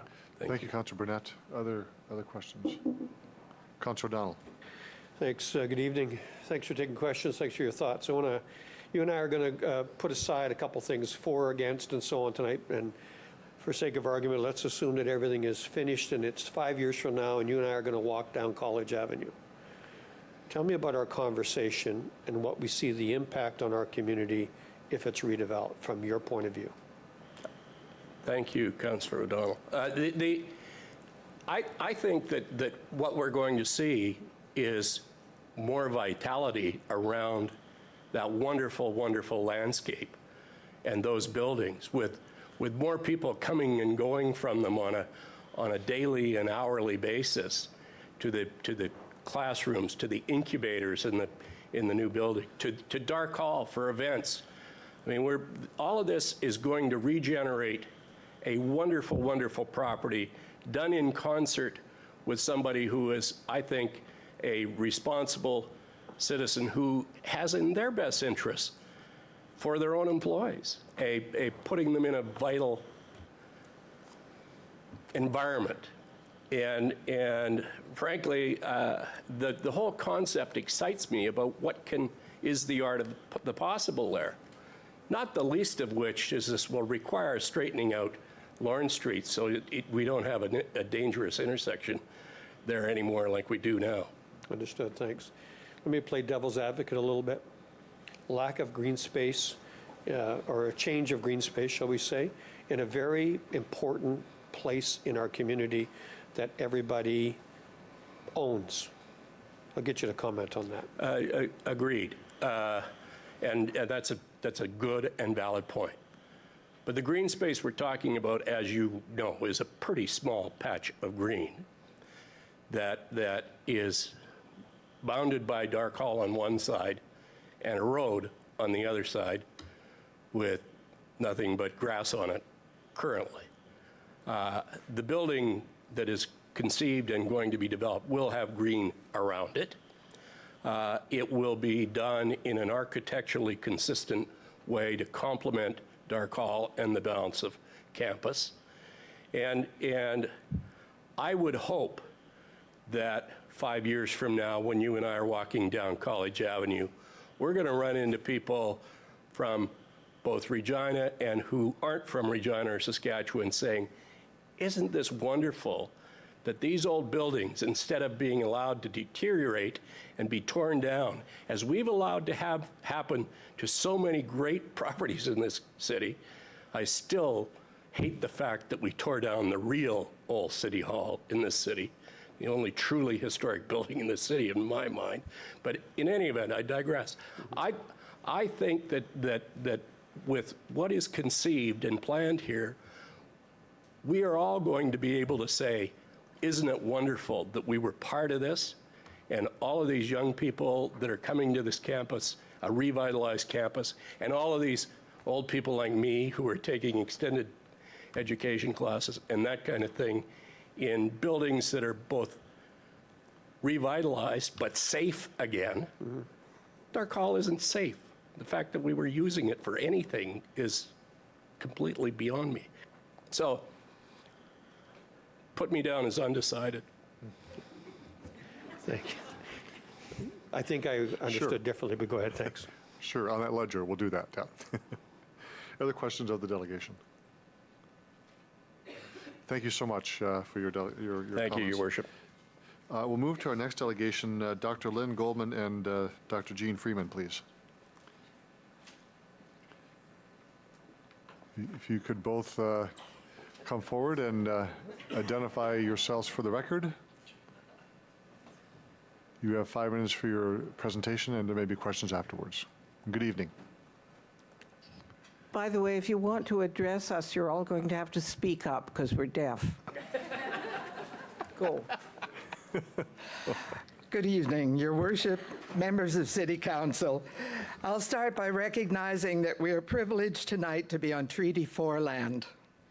I thank you for giving us this opportunity to speak to you directly about something that's near and dear to our hearts, and something we feel is also of vital importance to everyone in Regina. Many of you know us, but for those of you who don't, I'm Lynn Goldman, and this is Jean Freeman. I'm a Reginan, born and bred. Jean moved here from Weyburn when she graduated from high school some 60 years ago. We both love Regina. We love its history, its traditions, and its potential. Like many people, we love the College Avenue campus and Dark Hall, too. Jean and I were both introduced early to the wonderful variety of offerings at Regina College to further our education, our love of music, dance, and the arts. And we're here tonight to ask you to join us to ensure that future generations are going to continue to have the opportunity to have a vibrant center of learning, research, and culture right in the heart of Regina. The City of Regina's Finance and Administration Committee recently recommended the approval of the donation of an essential piece of city land to enable the College Avenue Renewal Project. It's an impressive multi-million-dollar gift that will anchor our fundraising campaign. We're asking Council to follow in the footsteps of those forward-looking city councils of so many years ago to take a leadership role in the future value of this historic campus. We're asking Council to approve the transfer of the proposed land to the University of Regina. Like others, we benefited from those in the past, business leaders and citizens of Regina, who pushed the provincial government and said, we need a university in Regina. These buildings are particularly significant since they were built not by government, but by private funds, the Methodist Church and its supporters, who had a passion for education. The campus has been, continues to be, and will continue to be the welcoming face of the university to people in Regina, throughout the province, and from other places as well. The arts and cultural activities provided there make Regina a better, more livable place, a place where people can work, start businesses, raise families, and yes, retire. Time has taken its toll of our historic site, as Don Black said. The university had other priorities, and the College Avenue facilities weren't maintained. We lost the Fine Arts Building, now the Soundstage, and the buildings never were accessible. Jean's husband was in a wheelchair, and that launched her crusade to make the campus welcoming to everybody. My concern began when I worked for 8 years in the college building. I watched it deteriorate. I pleaded its case to the Board of Governors for many years, to no avail. Lynn and I joined forces with anyone else we could find who felt the same way we did. And then 8 years ago, Dr. Vianne Timmons began her job as president of the University of Regina. We welcomed her and explained the importance of the historic but still active College Avenue campus to the university, the city, and the province. Vianne shared our vision and our enthusiasm and launched the College Avenue Campus Renewal Project to preserve what is there and to develop it for future generations. You have 1 minute left in your presentation. This has been and continues to be a shared project, a true prairie cooperative undertaking with some remarkable partners. It started with contributions from former and current students, staff, and community supporters like us and many of you. A key ally in this effort is the Wascana Centre Authority, the remarkable entity that surrounds and enhances and protects Stark Hall and the campus. The authority will ensure through its own oversight that any preservation and modernizing of the architecturally and culturally significant site will complement the unique beauty of our urban park. Another major contributor is Connexus Credit Union, with 90 years of history in this community and a legacy of citizen support. Connexus has made an incredible one-time gift of $8.25 million with a pledge of active participation as an ongoing partner. And last week, the Canadian government announced that the University of Regina will receive a grant from the Strategic Investment Fund, providing $27.6 million toward the renewal of our historic campus. So we just want to thank you for your support and for being part of this opportunity to breathe life into aging facilities and to advance the university's commitment to teaching, research, and community service for generations to come. So our city will continue to be one that cares about people and all the things that make this a truly remarkable home. Thank you very much. Your And time. while we would love to answer questions, we're not the whole ball game. We're just what you might call the warm-up pitchers. We have a team behind us who are better qualified to answer your questions. Don't undersell yourself for 1 minute. Thank you, Your Worship, and we thank you all for giving us this opportunity. Thank We'll have you. questions from members of council. Councillor Young. Thank you, Mr. No, Mayor. I wouldn't actually leave yet if we Jean, have. come back. I Don't have leave a yet. question for you. Come back. But you have to speak up, remember. Okay, I'll speak up. Can you hear me now? Yes. Okay, good. I think you are in a wonderful place to be able to list some of the programs that are now at the College Avenue campus that would have to find a new home if this doesn't take place. Could you just tell us some of the programs and some of the ages that it covers? Well, actually, it's remarkable. It covers all ages from, I think, 4 years old to 96. Our wonderful Jack Bone is one of the remaining people who started teaching at Regina College. But we have lifelong learning programs. We have arts and culture programs. But we also have the business programs that exist there. And we're all going to have to move out while the building is being done. But really, when you talk about the business schools, you have to ask some of the other people because we're just the arts people here. Okay. And the lifelong learners. Lifelong learners. There's also a senior center there as well, is there not? That's Yeah. what we call the lifelong That's what you learners call- now. oh, I like We that changed better. our name because a lot of people didn't like to be called seniors. I like So- that better too. Okay. Thank you. Thank you, Councillor Young. Other questions? Well, you got off lightly. Thank you very much. Our next delegation is Mr. John Hopkins. Mr. Hopkins, you know the rules. Please identify yourself, who you represent. You have 5 minutes for your presentation, and we may have questions for you.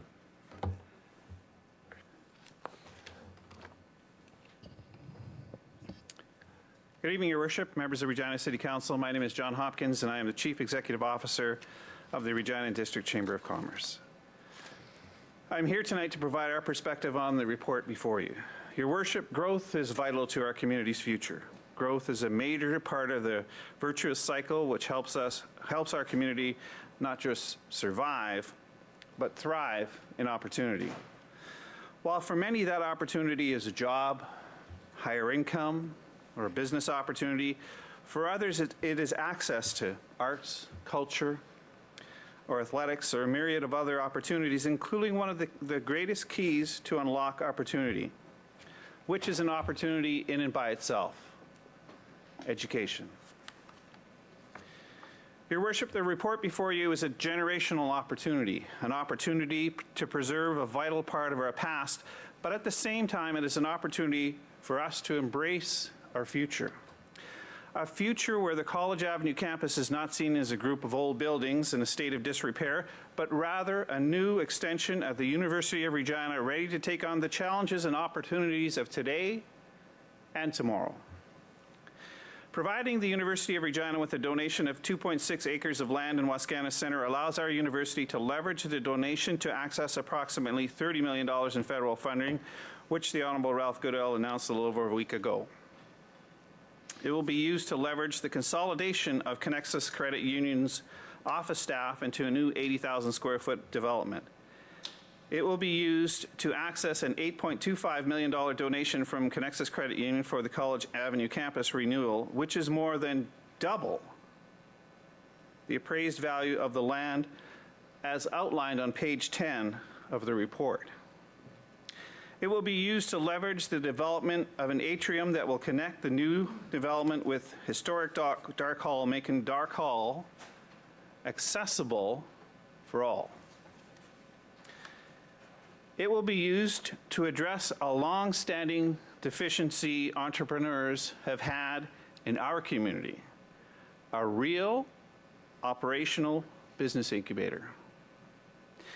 It will be used to leverage approximately $360,000 in annual property taxes to the city, the province, and the library board.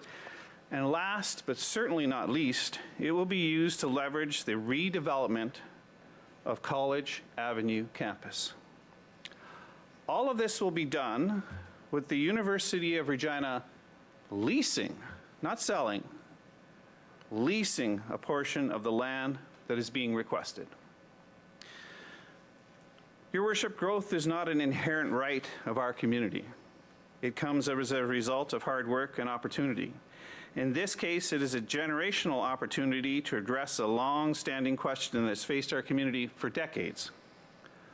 What will we do with the College Avenue campus? Instead of delegation after delegation speaking to a demolition tonight, there are a number of delegations that are here speaking to a creative solution. A solution that is not a Band-Aid, but rather a long-term solution that has been creatively put together. One that brings partners together to achieve common goals and objectives. A partnership that brings together not only public sector finances, but private sector money for the betterment of our community. Your worship, we touched base with our membership regarding this project, and what I can tell you is that out of the 127 responses that we received, 3.75 times as many people support the project as opposed to those who are against it. On behalf of the Regina and District Chamber of Commerce, I would like to respectfully request that you approve donating 2.6 acres of land to the west of Dark Hall to the University of Regina in order to facilitate the College Avenue renewal project. Thank you. I'll answer any questions you may have. Thank you, Mr. Hopkins. Are there questions of the delegation? Councillor Donald. Thanks, Mr. Hopkins. So a few years ago, we were all involved in this very public engagement called the Downtown Plan. And it would be my humble opinion that it has worked really well and been bought by the whole community, understood clearly, and led to some other successful public engagement. This building that is proposed, although there's other things to it, is just kind of on the fringe. Right. Problem or not problem? I think it actually fits in very, very well. We're talking about across the street, and I think it fits in very, very well what we're trying to do. One of the things that I would sort of, and I'm sure somebody else will raise this, is the consolidation of the Connexus staff actually brings more staff to downtown as opposed to the way it currently is, because they have a lot of staff there in sort of the industrial area of Regina. So I think it fits in well. But I think there's so many different components to this that really work well for our community. I mean, and really work well to revitalize the College Avenue campus. The fact that we don't have a business incubator in our community is somewhat of an embarrassment, I would say. We really need to have something like that. There are, I think, 2 or 3 in Saskatoon. We don't have one here. So it's something that's going to really fit that, something that we really need. sorry for jumping into your question from a previous delegation, but, in 5 years from now, I would think that we would see a much more active dark hall, a dark hall that actually has crush space so you can actually do a whole bunch of other things that we can't do today. And it'll be accessible for all people as opposed to just those who can actually get in there or need help to get in there with somebody else. So I think it really will work well for our community. We'll see the College Avenue campus really be a beacon of light for the future, not of the past, not that we want to forget that, because that's important, but it'll be a beacon of light for the future of where we're trying to go as a community. I would submit to you that we have the best university in the country. I believe that. I was a student there. And I'm proud of the fact that I came from the University of Regina. This is a great university. And I think that it's a great institution within our community. It's an important part of our community. And tonight we're asking for some support, and I'm here to offer the Chamber's support for this project because we think it's really important. Thank you. One other question. There's a trade-off here. So whether it's the office or whether it's green space in the park. So there are folks that may or may not be present today that have some concern about that lack of green space and an infringement, shall we call it, commercial into the park. I'll give you a chance to comment on that. Sure, I'm glad to comment on that. I love Wascana Center. Absolutely love it. I run in it. I use it all the time. In fact, I ran in there Saturday, and it is one of the most, it is a world-class facility, if I can call it Wascana Center a facility. It's world-class. I don't think we celebrate it enough. And I don't think anyone's talking about doing anything negative to Wascana Center. In fact, I would argue that this land donation will lead to more people using that part of the park than is currently the case. Because right now there's trees there. I've never seen people running in that particular part of the park. I would never run in between those trees. But I would venture to say that we'll actually see more people use that space right there once that building's there and once the campus is renewed. Thank you. Thank you, Councillor Donald. Councillor Flagel. Thank you, and welcome back again for many times. To coin your phrase, the beacon of light, you said in one of your things, if this was company ABC and they wanted to take on this land and build an office tower or something, nothing to do with the university, would you still be as adamant as you are today? I don't think we'd even be here today, to tell you the truth. And Because I don't think that. Why do you say that? I don't think it would have gone through Wascana Center to the point where we are today. I don't think that we'd be here today. It's already gone through a process. And again, this isn't about A, B, or C company buying land from the City of Regina. That is not happening here. This is about the City of Regina donating 2.6 acres of land to the University of Regina. Yeah. The University of Regina taking that and using it to leverage, I think the number was $140 million worth of development. And so this is a very, very different scenario that we're talking about that makes a lot of sense for the community as a whole.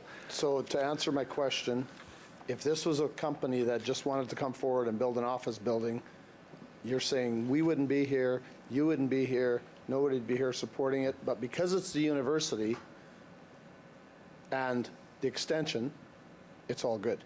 I think that, to come back what I said initially, I don't think that in terms of the process, we'd even be here. Okay. It would not have made it past the Wascana Center. We wouldn't even be here. So I doubt very much that we, plus if I can, because I can. Sure. If I can say this, you know, there's some people that have said that this is going to be opening the floodgates. We're going to have office towers. In fact, we'll have an office tower right where the Queen is sitting on her horse in front of the ledge. Really? That's not going to happen. I mean, there's a very robust process in place to ensure that these types of things don't happen. This is a case-by-case-by-case basis. Maybe there may be a proposal somewhere down in the future, but again, it's going to be a case-by-case. So this isn't setting a precedent whatsoever. This is really sort of investing in our community, investing in our university, and doing a whole bunch of things like the incubator space that we need in the community. It's also about building the atrium, as you know, which is the crush space for Dark Hall, and it's adding to our community. So I think that on a case-by-case basis, this makes a ton of sense, and we ask you to support it. Would you say that this is, thank you, would you say this is probably case number 50 for somebody trying to bring forward something to build in Wascana Center authorities? I'm the wrong person to ask about that, but I think there have probably been a lot of people that have wanted to do different things in the center that haven't made it here. Yeah. For a variety of reasons. Yeah. And there are some people that are absolutely adamant that absolutely nothing should go in the park, and then there are people that think, well, we should really build high-end condos around the park because they would sell. And I'm sure they would sell. That wasn't. But no, I didn't. But the reality is this is a case-by-case basis, and this one makes so much sense. There's so much creativity about how this has come together, and so many different partners that have come together to make this hopefully a reality. Thank you. That's what I was looking for. Thanks. Thank you, Councillor Flagel. Other questions of the delegation? You can return to the gallery. Thank you very much. We'll move on to our next delegation, Bernadette McIntyre. Ms. McIntyre, for the record, if you identify yourself, who you represent, you have 5 minutes for your presentation, and I'm sure there'll be questions after. Okay. Thank you, Your Worship. I am Bernadette McIntyre, CEO of Wascana Centre Authority. I'm here on behalf of Wascana Centre Authority's Board of Directors, and I'm providing the committee and council with an update from Wascana Centre in its role as the regulatory body and stewards of Wascana Centre Authority's 2,300 acres. And this is the body that will or may be approving most aspects of these potential projects should the land transfer be approved. From the authority's perspective and approval process, the Connexus proposal and the College Avenue campus renewal proposal are two distinct projects, although related due to proximity and funding. On September 29, 2015, Wascana Centre Authority's Board of Directors approved in principle the land transfer between the City of Regina and the University of Regina, subject to City Council's approval and conditions of a tri-party MOU. The transfer of land between participating parties, which is the province, the city, and the university, happens from time to time and only requires board approval. This was agreed to in principle to accommodate the university's process to publicly seek a development partner. For the record, Wascana Centre Authority's board has not approved the non-conforming use of Connexus Credit Union being on that site, nor have they approved a design for that building because no design exists at this point. Any development in the area west of Dark Hall, depending on the design, is expected to have some impact on existing trees and green space. Wascana Centre and the university have completed successful tree moves, renewals, and replacements in the past, and they have been extremely successful. There will be some less green space, some less trees, as with most developments, and it should be noted the proposed location for a building in that general area is consistent with Wascana Centre's 2016 master plan. It should be noting that parking along College Avenue and Wascana Drive currently present capacity challenges, and the use of Wascana Centre is increasing. For any new developments, Wascana Centre's 2016 master plan does deal with this and requires sufficient parking spaces to match the capacity of any building for any use that does not increase surface parking and is preferably located underground. In regard to the College Avenue campus renewal proposal, on July 28, 2016, Wascana Centre Board of Directors approved the demolition of the gallery and conservatory buildings as applied for by the University of Regina. It was subject to several conditions that I think are quite acceptable to the university, and many were suggested by their consultants. Also on that date, the approval in principle of a proposed restoration and addition to the college building in the location where the demolitions had happened was approved in principle, subject to final design review that has to go through Architectural Advisory Committee and through to the board. So in summary, Wascana Centre Authority's Board of Directors approval is required for any application that does not conform with Wascana Centre's master plan, does not meet the 5-pillar mandate stipulated in the Wascana Centre Act, or is a non-conforming use according to the land development policy. Wascana Center reviews and approves review and approval is also required for any new structures or changes to existing structures or landscapes within the center's boundaries. The Wascana Center Master Plan, which originated in 1913, is our guide. The architectural standards, design and engineering compliance are regulated by the authority. I can assure you that Wascana Center Authority's board takes its stewardship role to heart.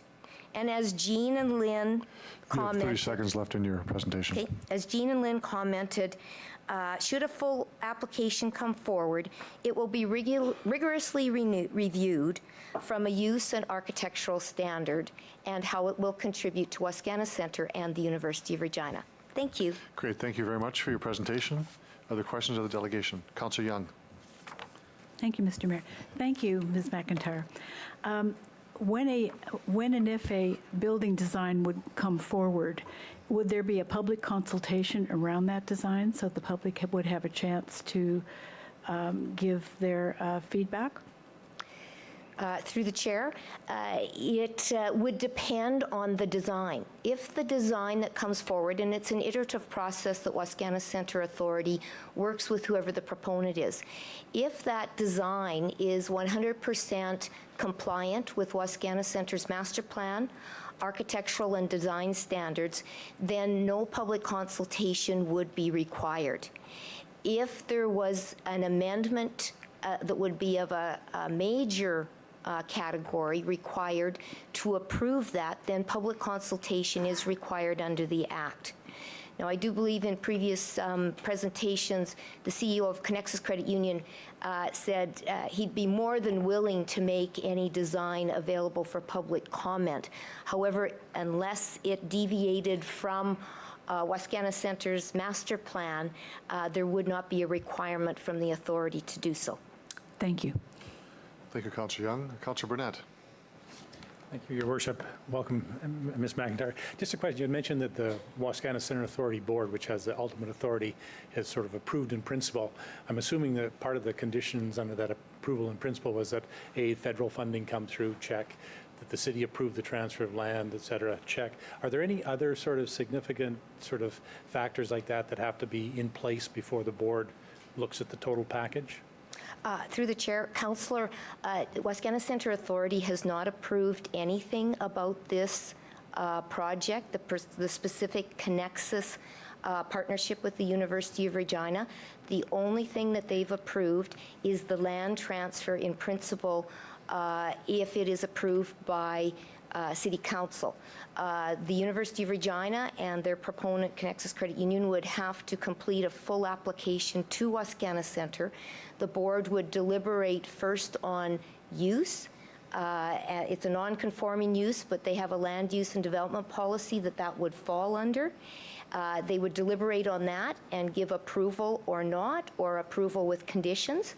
If that were then approved, then the proponent, the university and Connexus, would work with Wascana Center and its advisory committees on a design, which would then go forward to the board for approval. So there's 2 rounds of approval yet to come for this development should the land transfer be approved. Okay.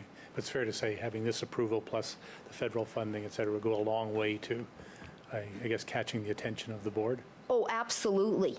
A development in that area is consistent with Wascana Center's master plan.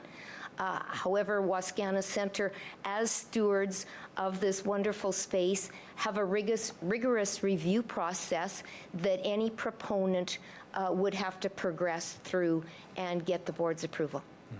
Just one other thing that came up a couple of times about the issue of opening the floodgates for more commercial development.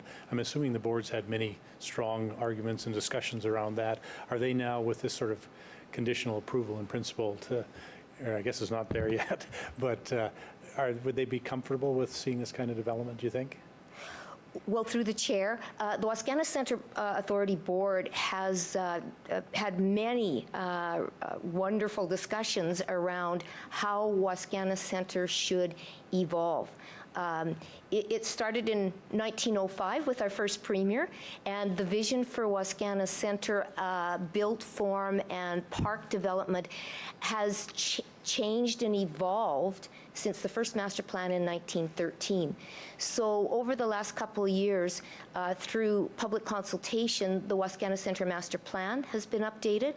The board has developed and approved a land development and use policy, and they do take their role very seriously in how it evolved, how it will evolve, so that they take into account what is compatible and helpful to the participating parties, the province, the city, and the university, and to the public that use Wascana Center extensively. Okay, thank you very much. Thank you, Councillor Burnett. Councillor Fraser. Thank you, through Mr. Mayor. Yeah, thanks a lot for your presentation here. A question for you about the mandate of Wascana Center Authority. As I understand it, it's to be devoted to the development of the seat of government, enlargement of educational opportunities, advancement of culture and arts, improvement of recreational facilities, and environmental conservation. Does that sound right? That is absolutely correct. Okay, so I get how about 1/3 of this project could fit that, as far as it being tied into the university. The 55,000 square feet that'll be leased commercial space. Thoughts on that? How does that relate to the mandate? Thanks. Well, this proposal, as Wascana Center is aware of it at this point, is a partnership with Connexus Credit Union and the university.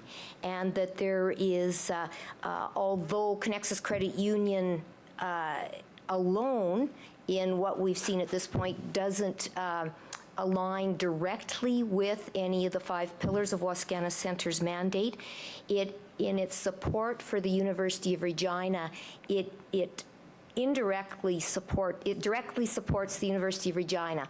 Thus, it supports 2 main pillars of Wascana Center, which is the education and research, as well as the cultural activities, because College Avenue campus with Dark Hall and the other activities are a hub of cultural aspects. So for something to be within Wascana Center, doesn't have to align with all 5 pillars, but does have to contribute to 1 or more of those pillars. At this point, it will be the decision of the board whether that is sufficient. However, at this point, it does support, through the University of Regina, education, research, and cultural activities. Okay. Do you know who wrote the mandate, like where that comes from? It comes from the Wascana Center Act, and it has been in place since 1962. Okay, thank you. I've heard a lot of talk about precedent, slippery slope argument isn't always the best argument, but some people who feel, well, there already is precedent, we have something like CBC in the park already, some people that feel that this is, there's absolutely no precedent for this, that this would be straight up, while it's a credit union, it's still private office space. Could you just speak to precedent, how you see this fitting in to the conversation? Well, I think twofold through the chair. Wascana Center's board has developed and approved a land use and development policy that provides flexibility to respond to the evolution of Wascana Center and its participating parties, the province, the city, and the university. At the same time, that policy ensures the protection of parkland and public use for generations to come. So Wascana Center has some commercial activities that provide services to the public, such as the Willow on Wascana, the recent opening of the Sky Bistro. We have canoe and kayak rentals, delicious concessions, and the occasional food truck. At least we know about most of those, maybe not all of them. Cultural-based commercial activities like the Saskatchewan Science Centre, CBC, and the Canadian Saskatchewan Production Studio have been in existence for a while. There's also the Mackenzie Art Gallery and the Royal Saskatchewan Museum that, although not commercial, do have customers. They're very cultural. Innovation Place also hosts research and startup businesses. So at this point, I believe that the Wascana Centre Board of Directors believe they have struck a nice balance between soft commercialization that provides amenities to Wascana Centre patrons. So I'm sure they will apply the same due diligence in reviewing this application should it come forward in finality. Okay, thanks. I want to stop short of course, putting words in your mouth. I really appreciate what you've had to say so far. I heard in there, though, that part of what ties us together, again, 2/3, about 68% of the building is straight up commercial space. I think there's no really way around that. What ties it together is the donation, $8 million. If 55,000 feet equals a donation of $8 million, is that the number? Like what happens next time there is an application? How do we deal with that? Through the chair, I think it's hard to absolutely value. There are people who say Wascana Centre is priceless, yet they don't seem to be coming to my door with major donations. So I think that it's more than the $8.25 million that we're talking about. That's certainly significant to the University of Regina. But I think the board will have to consider that, consider the footprint, consider how it contributes to the rejuvenation of Dark Hall, how it contributes to the rejuvenation of College Avenue. Sure. However, it will be a concern whether that is sufficient for, in my humble opinion, the best location in all of Regina for Sure. an office. Although I have to declare I have an office in Wascana Centre and it's beautiful. Sure. I'll agree with you on the beautiful location. Two quick questions left here. You mentioned about major donation. What will this do for Wascana Centre Authority financially if this is built? Through the chair, Wascana Centre Authority's Board of Directors, as part of the land use and development policy, have developed a fee schedule that will have 3 tiers of fees. The first being an application fee that's very similar to what is charged if you're developing land anywhere within the city of Regina. However, it didn't apply within Wascana Centre. There's also a one-time public amenity development fee that would be equal to $2 a square foot that would have to be go towards building some amenity that the public could use, enhancing trails, gazebos, fountains. And then any space within any of the buildings that is not occupied by the province, the city, or the university for their core uses is subject to an annual licensing fee.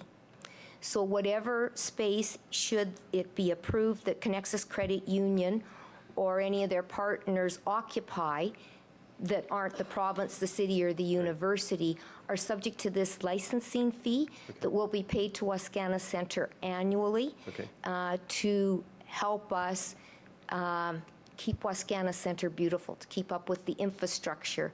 And so right now that is around 60 cents a square foot per year forever.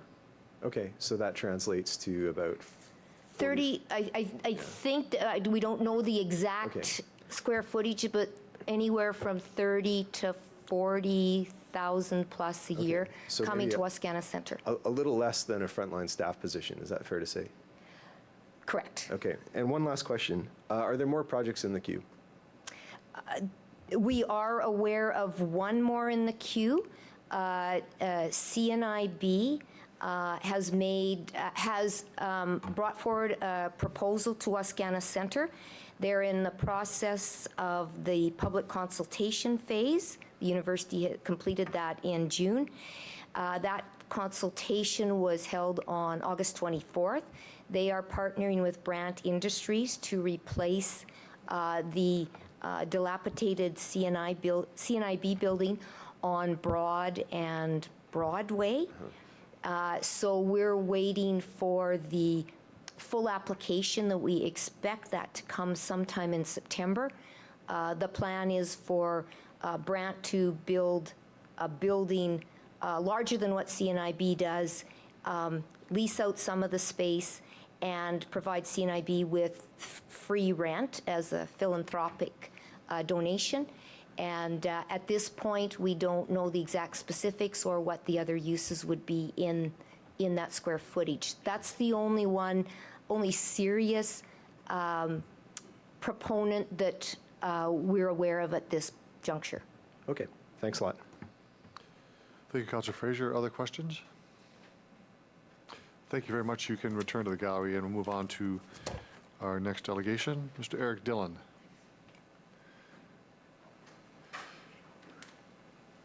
Mr. Dillon, if you could identify yourself for the record who you represent. You have 5 minutes for your presentation as well. Thank you, Your Worship. My name is Eric Dillon. I'm Chief Executive Officer of Connexus Credit Union. Your Worship, members of Council, I'm very excited to be here today on behalf of a number of our members of our board who are in the gallery, and most importantly, our 120,000 member owners across Saskatchewan. The University of Regina chose Connexus to be its development partner after a very public RFP process, and I'm here to tell you about why we are the right partner. We are Saskatchewan's largest financial cooperative with a deep history in this province going back more than 80 years, almost as long as the College Avenue campus itself. As a financial cooperative, we follow cooperative principles. Working with others, frankly, is what we do. We're also a very forward-thinking credit union committed to innovation. We were the first to offer an ATM in Canada. That ATM still exists here on College Avenue in the Cooperators Building. The first credit union to offer chip security for our member owners. And a few months ago, one of the very first in Canada to offer mobile debit payments. But our innovations are not about technology and banking. They're also about people, communities, and partnerships. We partnered recently with the Regina Food Bank to offer financial management courses and nutritional cooking programs.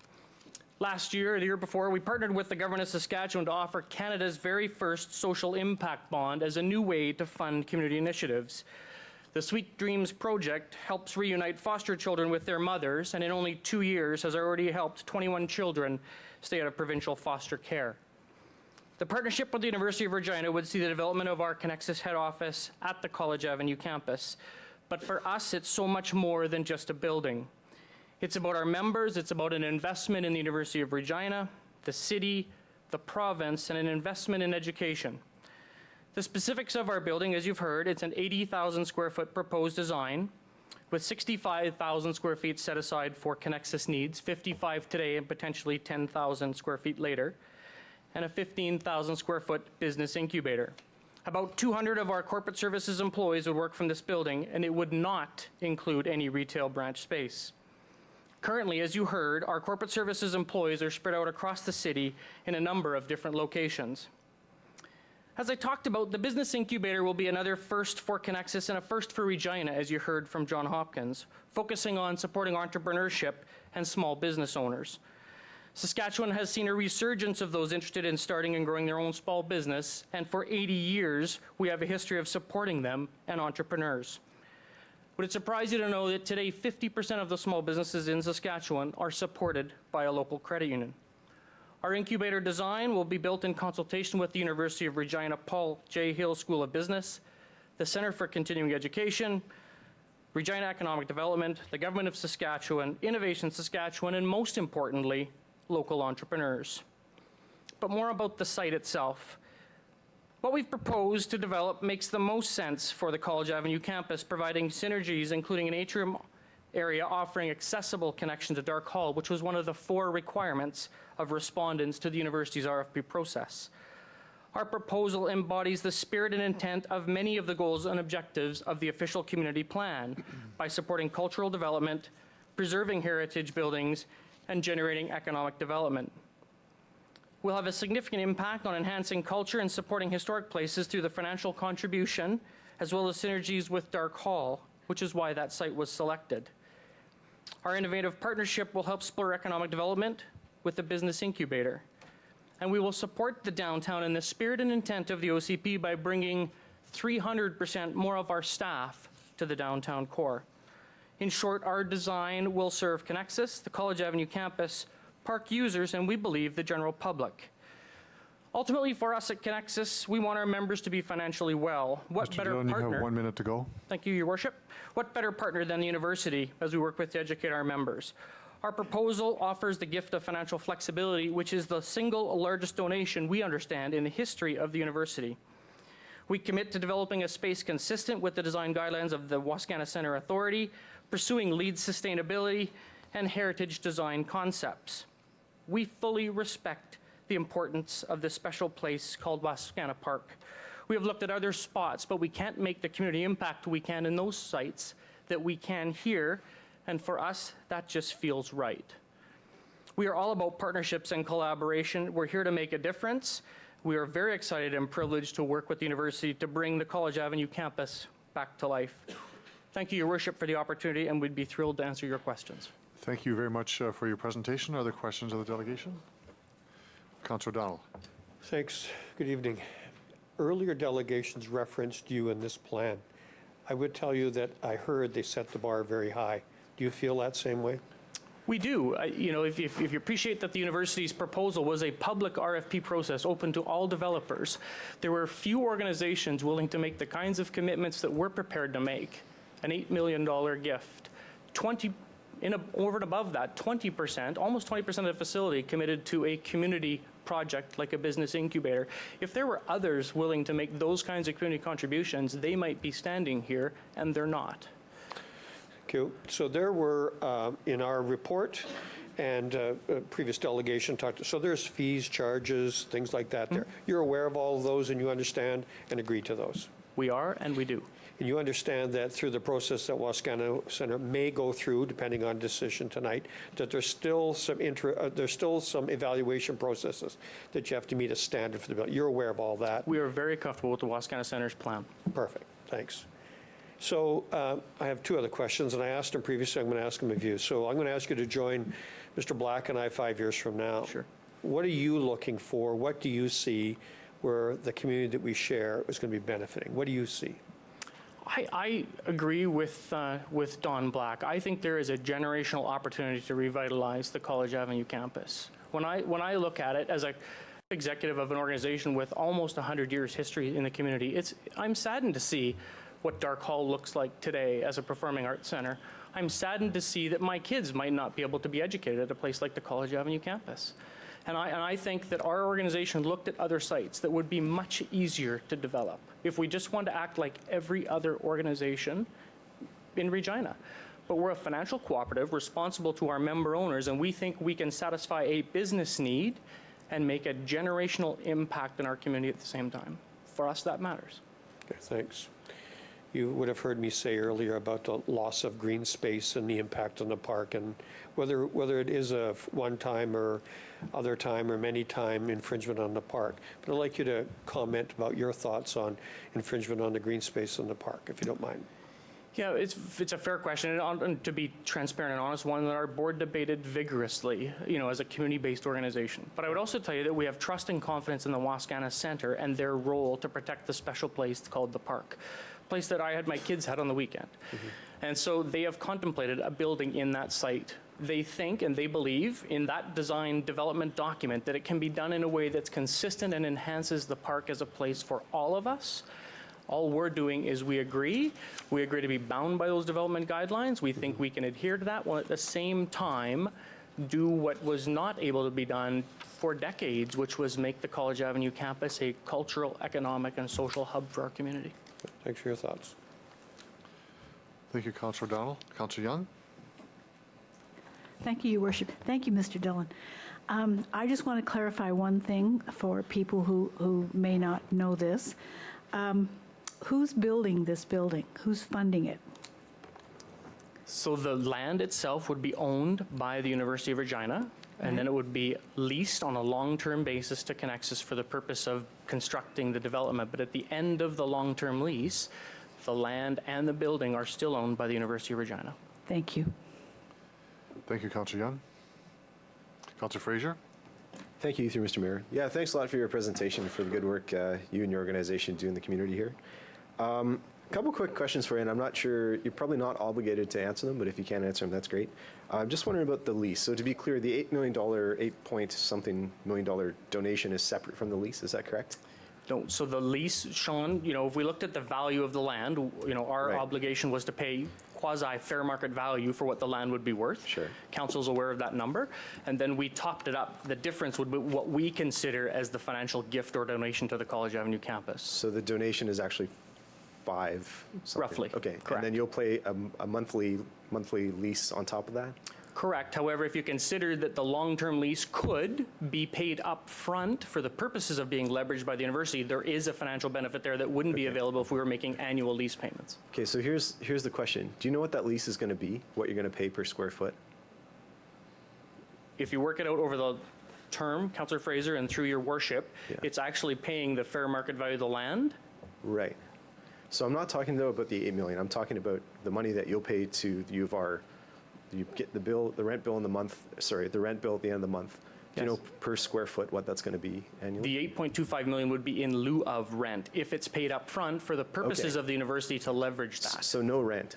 Correct. Okay, so this is a challenge for me. Colliers, am I saying that right? They do a quarterly market report in Regina. They reported at the end of Q2 that the high watermark for rent in Regina is $36 a square foot. Okay, so for what? And that's for Class A, right? I would argue what you Councillor are Fraser, proposing. you're going to get to a question? Yeah. Okay. Would you argue that what you are going to build is actually above Class A? It's Class A plus. It'll surely be wonderful space.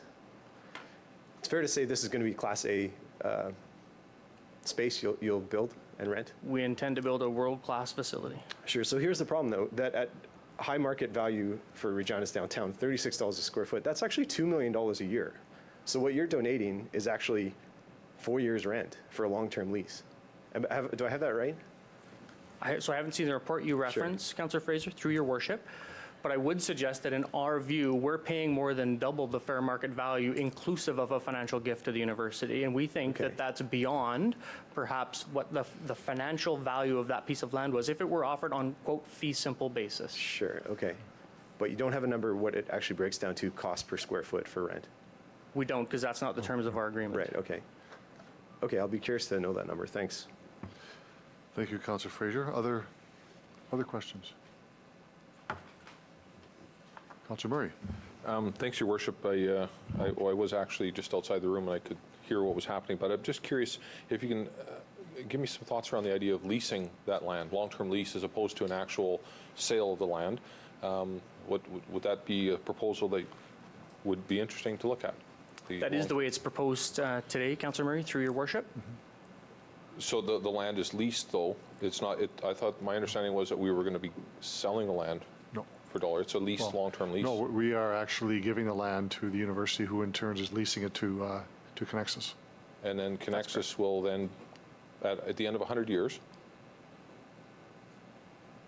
fill me in. What happens? The land and building continue to be owned by the university and could be leased, sold. Okay. No, that's good then. Thank you. Thank you, Councillor Murray. No other questions. Thank you very much. You can return to the gallery, and we will move on to our next delegation, Vian Timmins and Dave Button. Just for the record, introduce yourself, who you represent. You have 5 minutes again for your presentation. There may be questions afterwards. Thank you, Your Worship. Councillors, my name is Vian Timmins. I'm the President and Vice Chancellor of the University of Regina, and with me is Dave Button, our Vice President, Facilities and Finance. First of all, I want to acknowledge the University of Regina. Your university is on Treaty 4 and Treaty 6 lands, an important part of our past, but more important, a part of our future. I also want to take a moment to acknowledge the University of Regina board members and Connexus board members that are here, and the senior management teams that are here. I want to thank you, Your Honor, for allowing us to speak here today. Today is accumulation of 4 years of discussions with the city. And as Lynn and Jean stated, 8 years of advocacy and planning. College Avenue campus plays an important role for your university and our city. It is part of Wascana Center, and when you invest in College Avenue and Dark Hall, you are investing in Wascana Center. It's our link with the community. It houses a conservatory, lifelong learning center, Dark Hall. It's a hub of leadership and outreach. in its programming. It has a Center for Continuing Education and Distance Learning. As mentioned by Don Black, these buildings need significant renewal, and there are some that already can't be saved. A report finalized in May from J.C. Kennan Engineering found significant problems with the gallery building and the conservatory. According to the report, there is damage beyond what we could consider reasonably restorable. This underlines why we're here today. We must save the other buildings from the same fate, and we need your help, our city's help, to do so. This is not a precedent in partnering for the university in partnering with a private partner. We have Research Park, which houses many businesses, including ISM's head office, provincial labs, and many other tenants. In 2016, we had our master plan developed jointly with Wascana Centre Authority, and it included 3 public meetings and opportunities for input through online surveys. And it identified several parcels of land at College Avenue for future development. And based on this, we issued an RFP in January seeking a partner to develop on one of those parcels.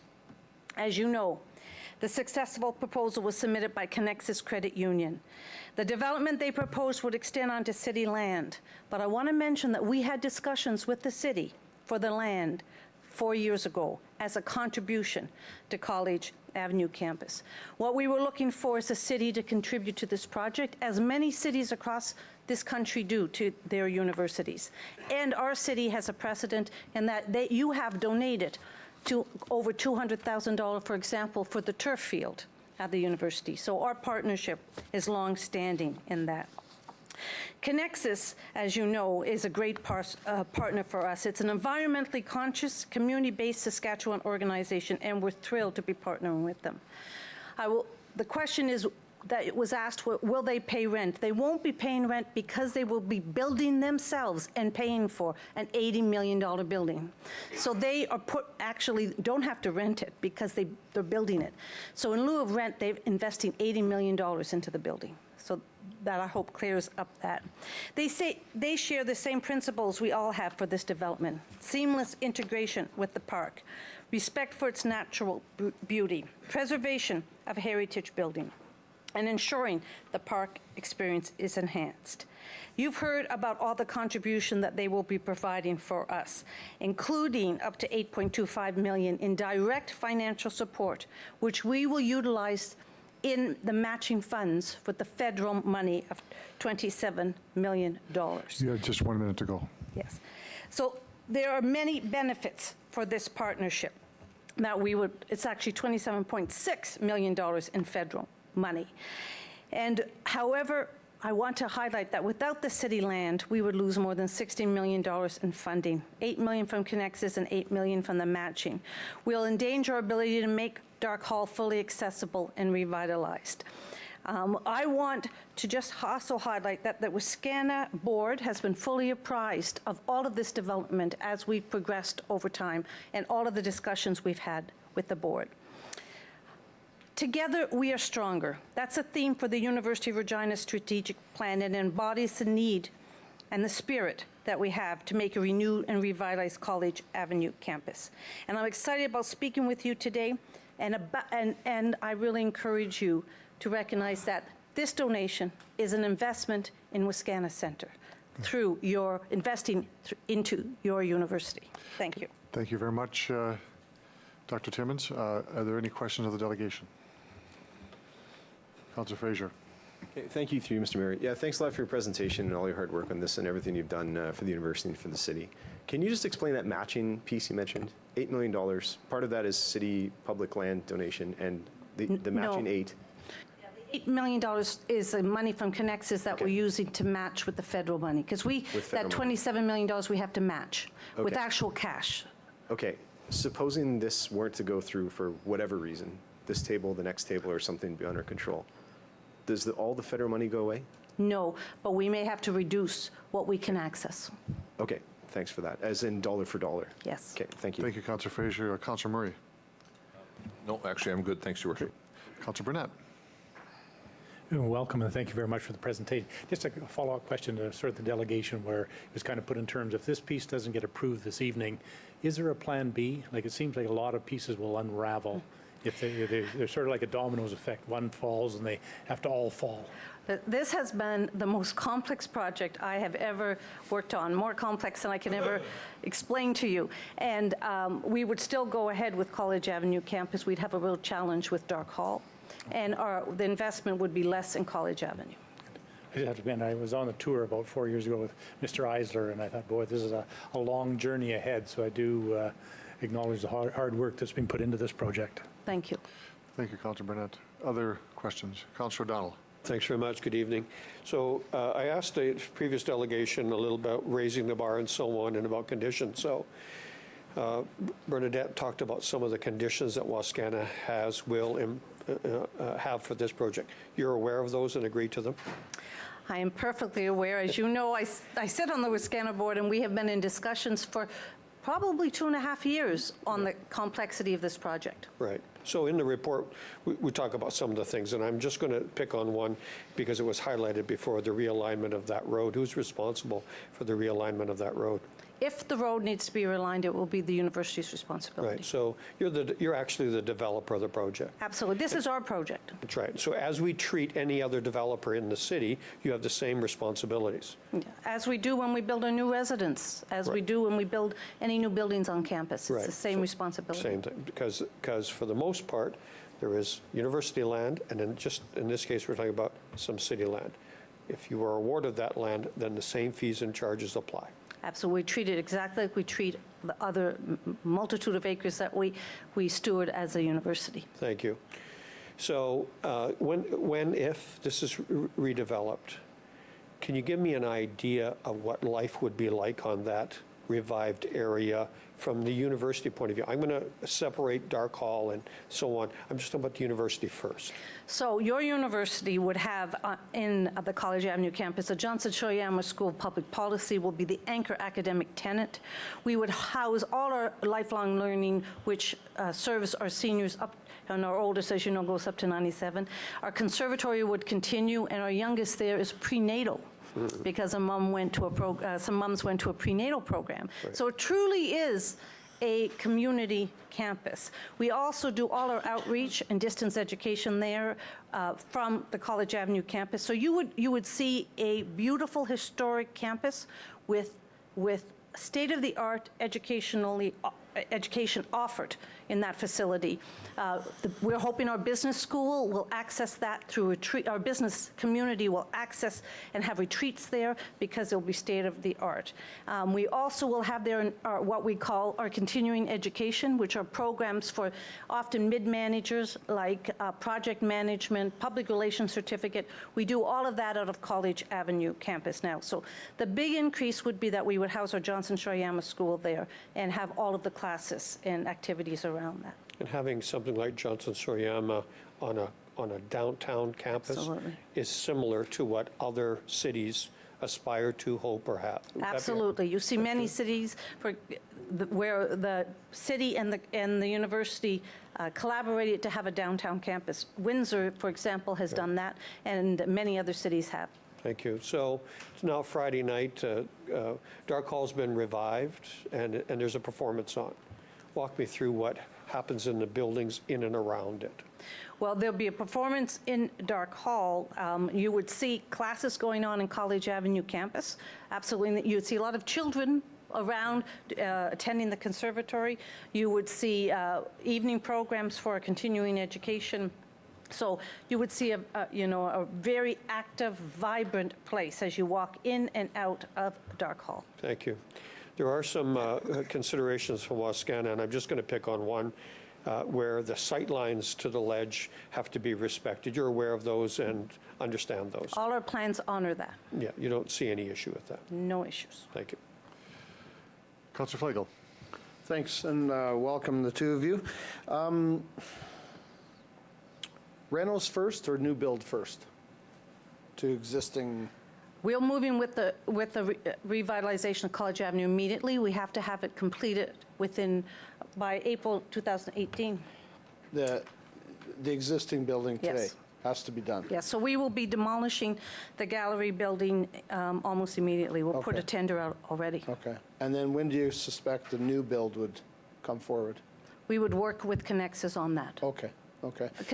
We haven't gone into detailed planning because we've had no project. Until we get the land, we Right. don't have a project. So let's assume tonight you get the land and you have a dollar figure in mind of renos, new build, roadways, everything. What kind of dollars or total dollars are we talking about for the entire project? Between 140 and 160 million dollars. 140 to 160, and that's a big economics Boom for the city. to the city and the university as well.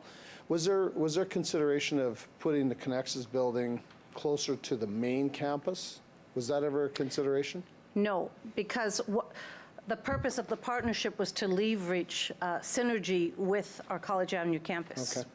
Okay, perfect. Thanks. Thank you, Councillor Flagel. Other questions?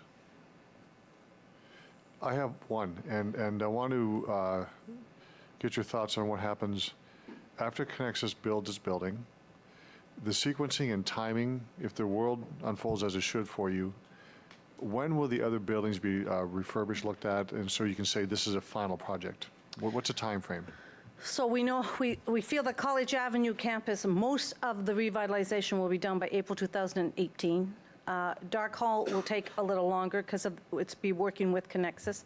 So I would hope by 2020 we would see everything done. Completely finished by 2020. I hope everything done. Okay, good. Thank you very much. Thank you for your support of your university. Thank you very much. It's good. So we have 4 communications.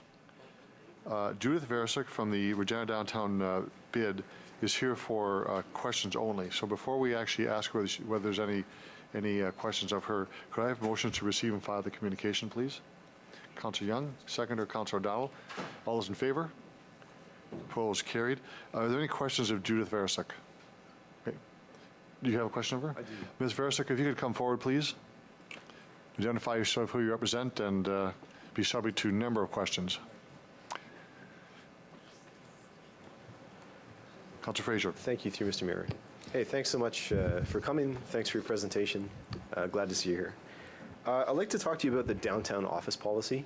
I know you've been now in Regina for a few years at the head of the Regina Downtown Business Improvement District, and I understand that you've worked in other cities in sort of that same field, so to speak. Yes. Okay, is that a policy that's, could you just first explain the policy and then tell us if that's something that's unique to Regina?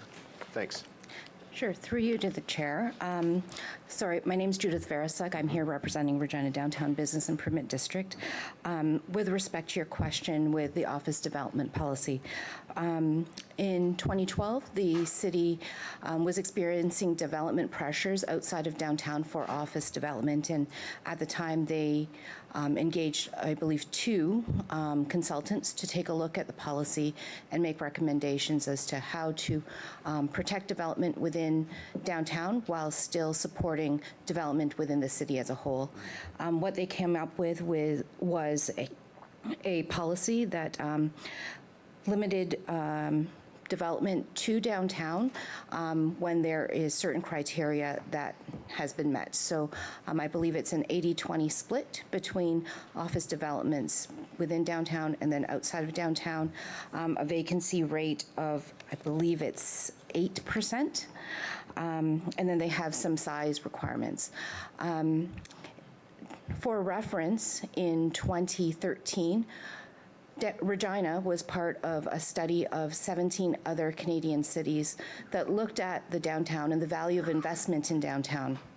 And we were one of 2 communities that had an office development policy, and we were one of 2 downtowns that were very much successful in retaining that employment base in our downtown. Downtown employs 35,000 people, which is really unheard of in smaller market cities. So not counting the Montreals, Vancouvers, and Torontos. But when you look at the Londons and the Windsors, where I'm from, 35,000 people is quite significant, and it's something that when I mention that number to folks in the States, people from Florida, smaller towns in Florida, they can't fathom that. So it's something that's worth protecting, and I believe that the policy that was put in place in 2012 has done a good job in doing that. Okay, thank you very much. Thank you, Councillor Fraser. Other questions of the delegation? I have one. Just the position that you stated here and in the leader post today, is that the official position of the Board of Directors of the downtown bid? Yes, the official position is that we are, I want to be clear, we are supportive of the University of Regina. It is our university, it is the city's university, and we're supportive of the College Avenue campus. We believe that historic properties should be rehabilitated and be useful long into their lives. But what we do worry about is the precedents that this sets. One of the earlier speakers alluded to another proposal that is on the books, ready to go.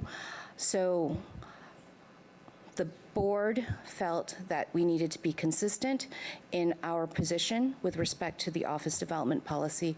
So, you know, it's a slippery slope. So you have a motion from the board saying that's your position? Correct. Okay, thank you. Good. No other questions? You can return to the gallery. Thank you. We have 3 other communications from Harvard Development, Mitchell Developments, and Chad Novak. They did not request to be here for questions, so I have a motion to receive those.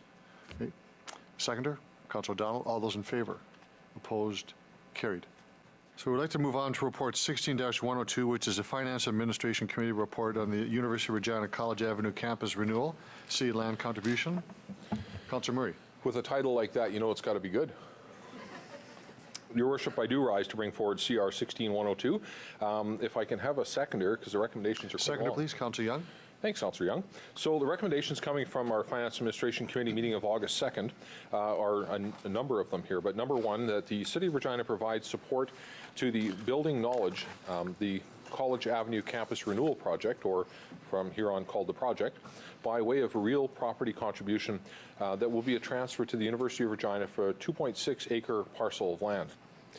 Being a portion of the surface parcel that's identified as 153228034, there will be a test afterwards, so I'm going to make sure you guys get that right. That's Northwest 1817-19-2, extension 239. That it be approved on the terms and conditions that are generally set out within this report, and specifically including the following conditions. A, the City of Regina shall be satisfied that the details of the development proposal and related land uses include the project support community-wide objectives that are consistent with the Design Regina, the official community plan, and that official community plan was from 2013-48.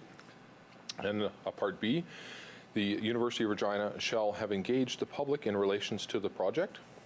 A C, that the Wascana Centre Authority shall have provided written consent to the transfer pursuant to the Wascana Centre Act.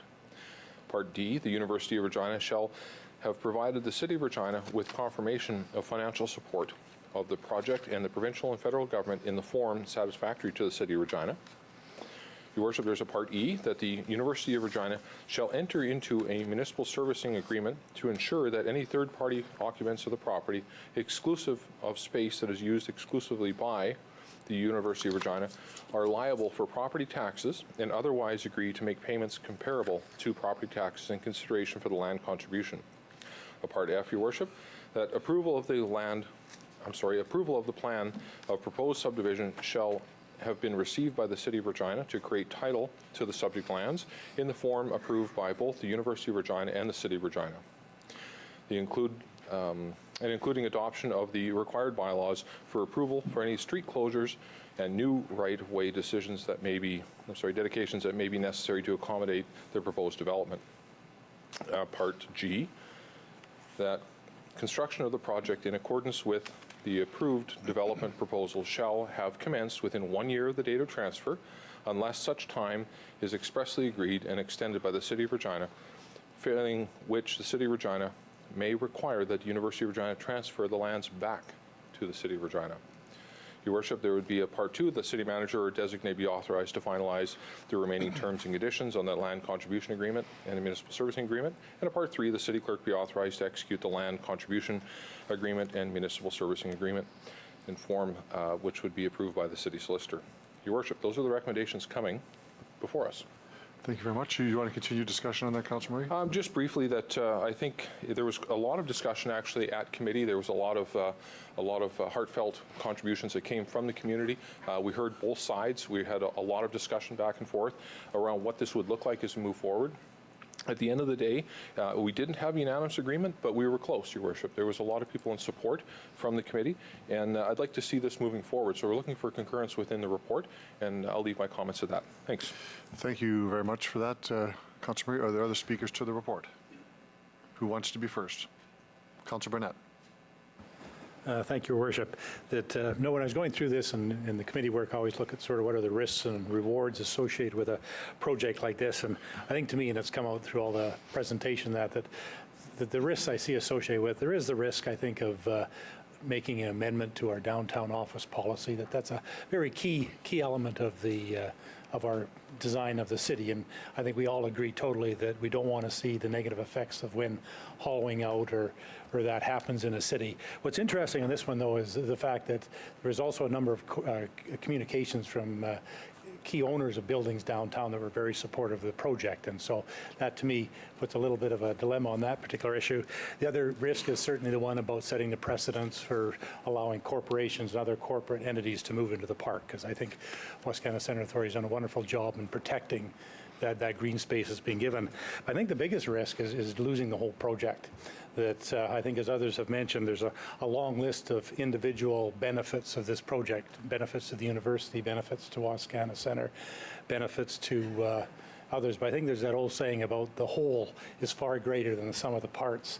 And I think in this case, I think that it's hard to just combine it together when I look at all the benefits of what it does, not only to restore the whole heritage aspect of that area, it'll bring to life for another 100 years a wonderful area of our city, and I think the delegation has done a much better job in describing that area of the city, and so certainly support. And what it does for the cultural side on Dark Hall, having that atrium next to it, I think makes tremendous benefits. And so, like I say, I think that concept of public good, I think it was Dr. Jack Bowen in my economics class 50 years ago that reminded me of that, but it's certainly in my mind anyways, it's one that I think the risk of losing all this trumps the other two risks that seem to be coming forward. And based on that, I think I'm very comfortable in supporting this project to move forward.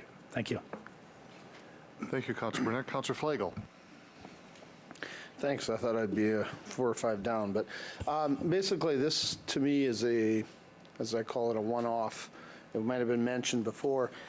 And I guess if this is going to aid in bringing longevity to what's already there today, 50 to 100 years from now, we're going to be talking about the history of how this all took place and what's there today.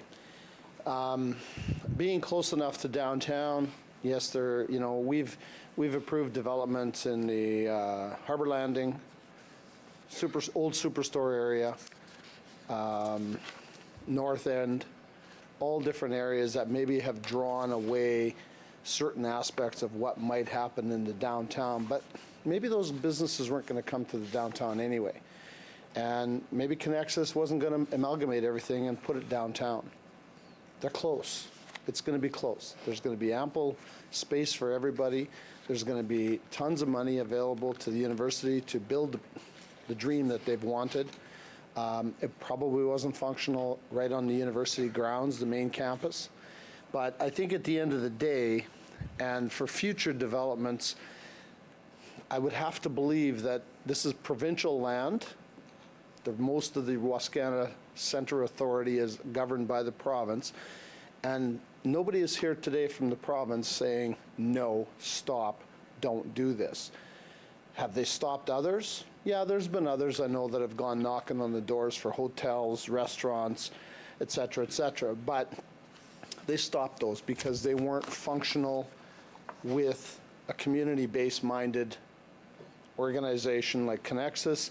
The university is a key functioning partner in this development, and I believe for growth and sustainability of this for the next 100 years or longer, this is the right decision for council to make tonight, and approval is where I'm going. So thanks very much. Thank you, Councillor Flagel. Other speakers? Councillor Fraser. Thank you, through Mr. Mayor. First, I'd like to say thanks to everyone who came out. It's always exciting when we have a full audience to talk about an important issue, no matter what side of the issue you're on. I'd like to start my argument just to make one base assumption clear, that I don't think of Wascana Park as just a piece of grass or just a few trees that might get cut down or might get moved. I think of Wascana Park really as the crown jewel of Regina, and I think objectively one of the best, if not the best, urban parks in all of Canada. And if you don't feel that way, I'm sorry, the rest of my argument's just going to fall apart completely, because it's really based on that assumption. A couple other things I'd like to make clear. If this were a vote about the U of R or about Connexus, full disclosure, I'm an alumni of the U of R. I love the place. I feel a connection to the place. Connexus, as a credit union, my grandfather managed a credit union. Both my parents were on boards of major Saskatchewan credit unions. I've been a fat cat since I was about 5 years old, credit union fat cat, so lots of love for Connexus. They do great work in the city and already in the park. There's really two concerns here as far as what actually is before us here tonight. One is about our office policy. Mrs. Veresick mentioned that when office economics are left to their own, organically what happens is sprawl. We know that. We had decades of that here in Regina and lots of other Canadian mid-sized cities. It's the same concern, that offices boot it to the suburbs because land's cheaper in the suburbs. We've had a policy here that worked. It talks about 6%. Right now we're at 15% vacancy downtown. That's a big deal, folks. The boom's behind us, unfortunately. 15% is 2.5 times what the policy speaks to. So it's not something we should take lightly ever, and especially now when we're so high vacancy, I don't think it's something that we should just give up on.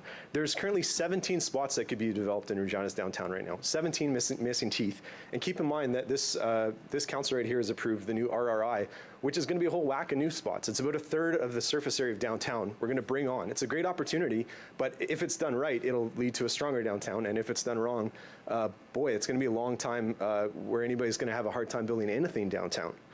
So we need to keep that in mind. And the second and bigger concern is about the actual park. As I mentioned, we're not just talking about grass or a few trees or green space. We're talking really about Regina's crown jewel. And ultimately, I know this has sort of been packaged that, there's this huge big project, which ultimately, saving the campus, old campus, let's all agree. Again, if we can put both hands up, let's all put both hands up for saving the campus. That's great. We're really talking about $140 to $160 million project. And $8 million of that is for rights to build a commercial office space, which is a commercial office space, folks. It's 68% commercial space, 55,000 feet. It'll be one of the biggest office buildings, or among the biggest office buildings in Regina. What we're really talking is about $8 million, almost half of which is made up through the donation of public land that belongs to everyone in Regina, to leverage another $8 million. We're not talking about sinking the whole project. We're talking about a total of $16 million on a project that runs between 140 and 160. So in closing, I'll just like to make a few more points. If Connexus wants to make a donation to the U of R, do it. You've done it before. You've done it at the Connexus Art Center, the boathouse. There's so many good things you put money towards already. If you want to build an incubator, do it. There's so many good places where you could do that.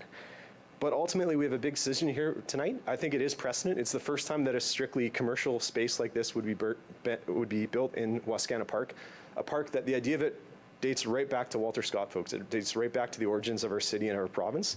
And tonight, there's a decision that we get to decide. Progress is something about thinking about your future, but it's also something about respecting the future that was for people before us. So with that in mind, I'm not going to support this in any way, and I encourage you not to do the same. Thank you. Thank you, Councillor Fraser. Other speakers? Councillor Young. Thank you, Your Worship. When I think about what's going to happen if this goes forward, the word that comes to mind is a magnet. I think this is a magnet for the downtown bid area as well as for the area around the campus and for the people who use the park. So the U of R was founded as a university that would have community connections. It has its co-op programs, and there are many ways that set it apart from some other universities. And I think that survival of universities in small cities like Regina will not happen without partnerships. Our cooperative approach to providing for our needs through partnerships really sets this province apart. It's rare to see a project of this magnitude in terms of partnerships. I've never seen one that had this level of complexity. The benefits to the community and the approval and support that we heard from so many speakers this evening and from those who attended the public consultation, which I also attended. So, tonight we are asked to decide if we will transfer land to the University of Regina from the City of Regina. The land will be owned by the City of Regina as one of the partners in the Wascana Center Authority. So we're transferring land from one partner in Wascana Center to another partner in Wascana Center. And the project, as we heard earlier, will be under the rigorous supervision of Wascana Center Authority, the master plan, the board, and the architectural committee, among others. Conditions have been put in place by the city to protect land use and any other changes that may affect the city. So the major concern I heard was the bid, the downtown policy for office space, which is a wonderful policy, and it's worked well for us, and it will continue to work well for us. This policy was important because it preserves our downtown area, and it's doing just that. We're hoping more people now, we have a goal of having more people live downtown, making it even more vibrant than it's becoming now. But council policies are in place to guide decisions, and I think one of the speakers spoke about this earlier. Council often makes discretionary decisions for areas that fall outside of a policy but meet the other goals of the city's vision or the official community plan, and it requires judgment based on a compelling case. Policies do not cover all circumstances, and that's why we have discretionary decision-making. Council has the opportunity to consider the full picture and the effects of the decision. I think this is one of those cases. Does it fall outside of the downtown bid? Well, it's on the edge of the downtown bid, but I think it meets some of the requirements of that policy. For instance, it is not just a building on university grounds if it's built. It's connected. It's connected to the campus and what's happening on the College Avenue campus. I don't think it could be built in another area downtown and do that. It's going to provide an atrium for Dark Hall. It's going to provide the business incubator that is again going to work with other partners that are already on the College Avenue campus. And when people are in close proximity to each other like that, lots of wonderful things begin to happen that you didn't even plan to have happen. So I don't think it's that far away from the downtown bid policy. It's rare to see a project of this magnitude and the benefits that it will have for so many people. Mr. Black, in his written presentation, talked about business where you leverage by bringing together several groups to do something that you can't do by yourself. In an education, we call this collaborative problem solving, where the many minds working on a goal is stronger than any individual approach. That's what this project is. It brings many partners together to do what one partner cannot do alone. The overwhelming benefits of the project are the contribution to renewing an historic part of the city. It ensures that community program that covers arts and culture and business and learning for all ages has a home. It's a compelling example of partnerships that come together to create something greater than they can do individually. Thank you. Thank you, Councillor Young. Councillor O'Donnell. Thanks. A couple of pieces of disclosure. As a university student, I worked at Wascana Center. It's what got me through university financially. Now I sit on the board of directors of the very, very fine place. I'm going to speak a little bit about agony first. I asked a couple of the delegations, do you understand the conditions that have been set? And they did.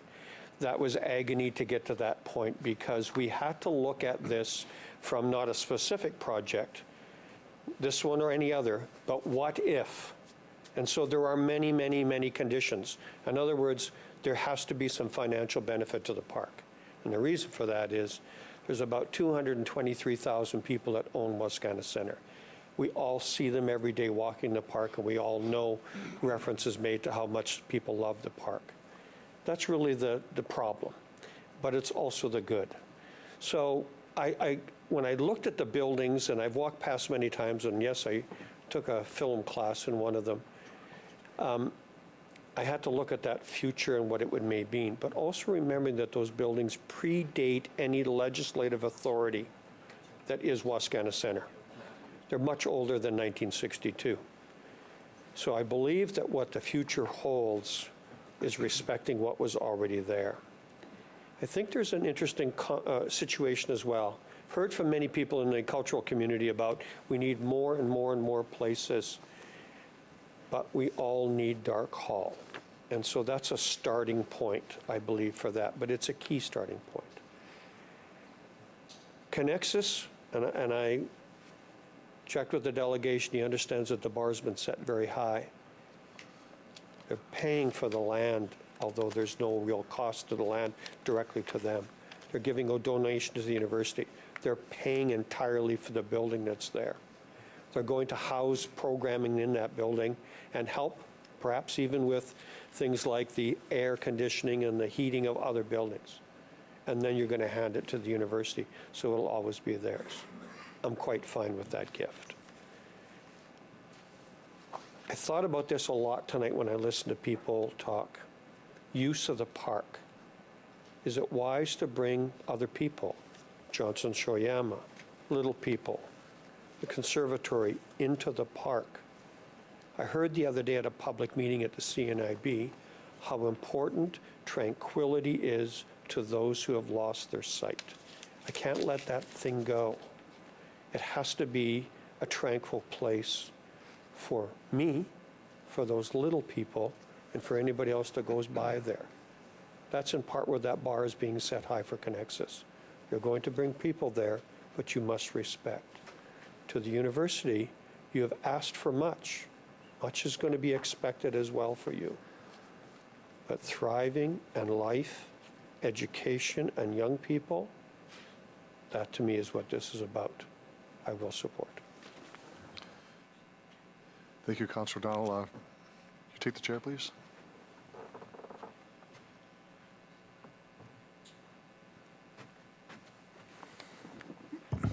Your Worship.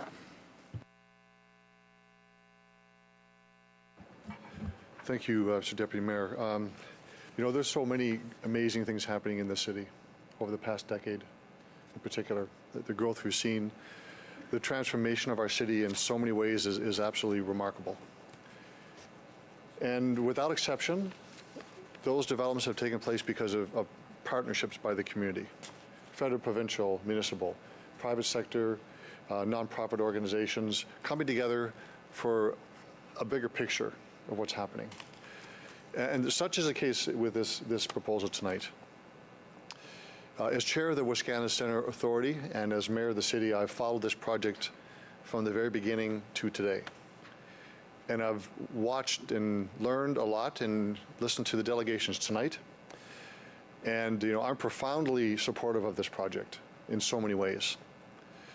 And I want people to think about this for a moment, that if we leave this project behind, and of course Regina's property land is not going to end this deal. It'll transform it into something that probably isn't what we want to see. Federal provincial money was to be involved. We had a number of things we wanted to see here. But we could go on the same way and not have a vision of where College Avenue should be. We could step along and hopefully we find some money to fix these buildings and rejuvenate that area of the city. Not going to happen. Now is the time. Now is a time when the stars are aligned, everyone is ready to move forward. The city had some requirements for the land development, or land transfer, and of course it's the appropriate use of the land, and this clearly is the case. It's Wascana Center Authority approval, which will be a work in progress, and the support from the senior governments, and we see that happening. Those requirements that we require have been met. So our obligation, I think, is to move forward. I think it's quite straightforward. But I want to talk a bit about the official community plan, because I'm going to take a different tact on that. I don't believe that we are in violation of that. The spirit of it and the letter, perhaps. But I want to remind members of council and the public here that any vacancy rate over 6.5% downtown would mean that we would not be approving any commercial space in other parts of the city. But there's another element to the two I want to talk about. In terms of floor space, 80% of the commercial space must be downtown. With this development going forward, if the report that we have before us is to believe, and I'm sure it's true, we'll have 82% still. So yes, we have a big vacancy rate, but we have a dynamic growth in our city. We're seeing ebbs and flows of development that take place, but we're not ravishing the OCP in terms of office policy. We are not. We have the major tenants downtown, Mr. Black as well, who's invested significantly in downtown, his organization, are supportive of this. Why? Well, firstly, because it's on the fringe of the downtown, right on the downtown. It's also on the fringe of the park itself. It's not deep inside the park. If that was the case, if there was this application near the lake, if you will, I would say no, that wouldn't be a good idea. That wouldn't be helpful whatsoever. It's the synergy of being with the campus, next to the campus, that makes this real, makes this possible. No question about that. I think it's a great idea. This is a transformational idea. Councilor Donald talked about 5 years. I want to talk like 15, 20 years from now, what you see down College Avenue. You'll see a tremendous hub of activity, a vibrant area that will bring more people downtown, more people living downtown, more students downtown, more development downtown, a growth, dynamic place to be. I think this is great news. I hope members of council support this, and the message is very clear here. We're much better when we have partners together that have a vision for the growth of our city. Thank you. Thank you.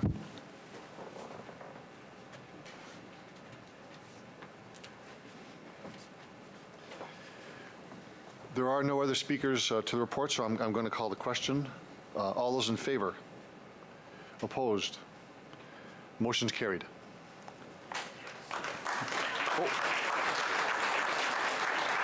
There really isn't supposed to be any clapping from the audience. I have to tell you that just by the rules, so. But thank you anyway. Okay, we'll go into executive committee reports. Councilor Burnett on the nominee for the Regina Public Library Board. Actually, if I could just wait for a moment, we have people coming back in, members of council coming in.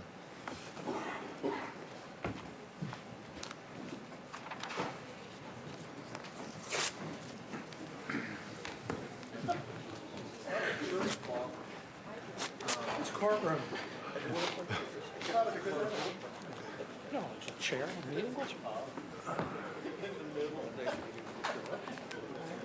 We'll wait for the gallery to clear.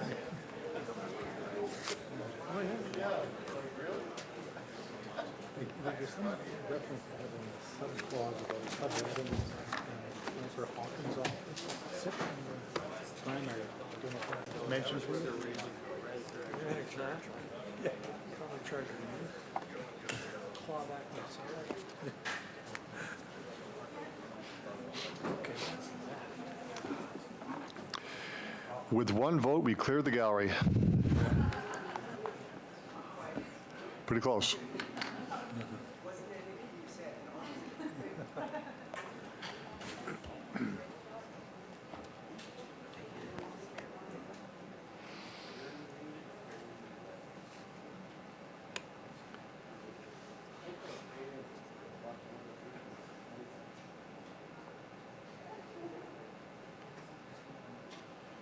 Councilor Burnett. Thank you, Your Worship. I stand to move item CR 16-103.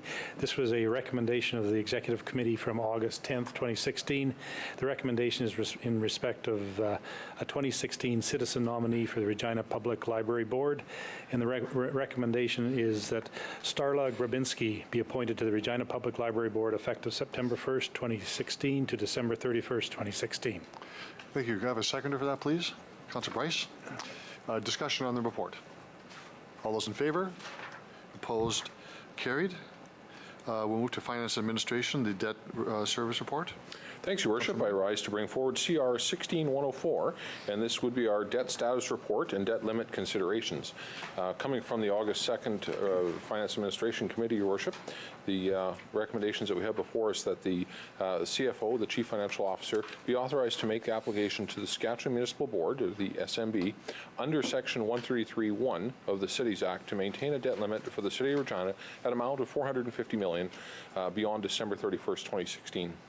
That would be the recommendation coming, Your Worship. A seconder for that, please. Councillor Hawkins, discussion on the report. Just briefly, Your Worship, that having a debt ceiling and a debt limit that's set at the position where it is, and having a game plan to be able to pay down that debt on our end, gives us the opportunity to not only have access to funding if it was required, but having a plan to be able to pay it down. It gives us also a much better credit rating with our creditors, and so with those rating agencies that are out there, they see where we are today, knowing that we're being prudent and that we're being fiscally responsible, that we have a way to pay it down. That this is a prudent move for us, and it puts us in a really good position for our creditors. So, Your Worship, that's the recommendation coming. Thank you very much. Mr. Ray, do you have any comments on the report? Thank you, Your Worship, and members of City Council. Yeah, I think the key is that our current debt limit expires December 31st. And if this is approved, this gives us the opportunity to proceed with reestablishing our limit at the current rate going forward. And as mentioned by Councillor Murray, this is a limit that gives us flexibility. It allows us to demonstrate that we're well within our limit and should be a strong signal to our credit reporting agencies. So, thank you. Thank you for that. Are other speakers to the report? Pretty straightforward. Call the question. All those in favor? Opposed? That's carried. We have some information reports here from the Mayor's Housing Commission and from Executive Committee. Motion on those, please. Okay. Councillor Hawkins? Okay. Thank you, Your Worship. I move that this report be received and filed. Okay. That'd be both 8 and 9? Pardon me? 8 and 9? Yes. Okay. I'll second that. Thank you for that, Councillor Bryce. Discussions on the report? I don't want to remove myself from the chair, but just ask members to perhaps comment on the Mayor's Housing Commission report and the annual update. Councillor Hawkins? Thank you, Your Worship. I will comment briefly. It's well set out in the document. You note that the comprehensive housing strategy was approved by the City Council April 29th, 2013. The housing strategy implementation plan on June the 10th, 2013. The statistic I want to draw the attention of Council is that since the approval of those two documents, the City has already started on 10 of the 11 short-term strategies, 16 out of the 21 medium-term strategies, and one of the 3 long-term strategies. In other words, this report is telling us that the strategies are well underway. The one other thing I would like to point out is that the report contains a number of very useful statistics, and the one I'd mention is that the vacancy rate is currently at a healthy 5.4% level. Thank you very much, Councillor Hawkins, for that. Discussion on either one of the reports, which is the Mayor's Housing Commission annual update and the semi-annual review of closed executive items. I'll call the question on that. All those in favor? Opposed? Carried. Now we're on to motions, but we have a communications from Doug Kozak. If I have a motion to receive that one. Your Worship, I can move, receive, and file on the motion that's CP 1627. Okay, and a seconder for that, please.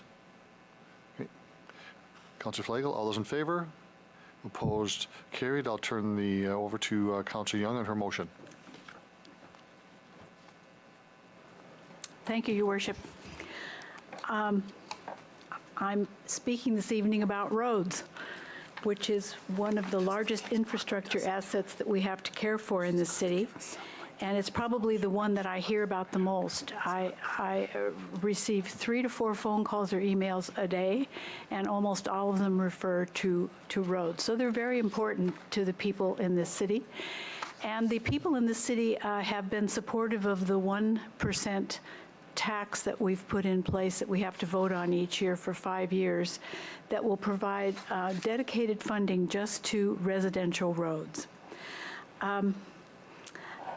Just for information, we have 107.3 kilometers of poor roads in the city. We have some fair roads as well as good roads and some excellent, but 107 kilometers of poor roads in the city of Regina. Councillor Young, if I could just get a seconder for your motion, please. Oh, okay. Well, Councillor Hawkins done that? said the motion yet, but that's... Well, you want to yeah. read the motion, perhaps? Okay. Then? I bring the motion forward. So a seconder? Seconded, Okay. yes. Thank you.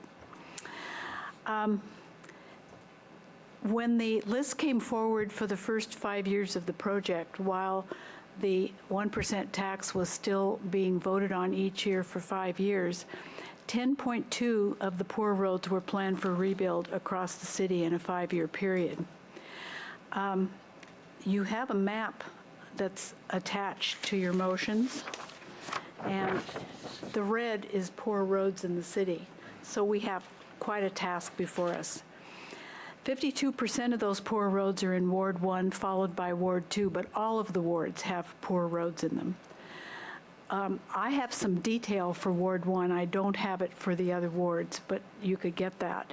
Ward 1 lists 158 sections of roads in poor category. There are 4 levels of poor, 1, 2, 3, and 4. And there are 39 sections of roads in the poor 3 and 4 category. So over the 5-year period, 1 poor road in the number 4 category will have a rebuild.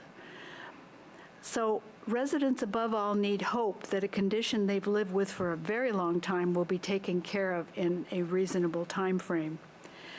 The criteria for roads are established by the engineers in the road department, and they have an overwhelming goal of bringing this large infrastructure asset up to a good rating within the 20 to 25 years of the OCP.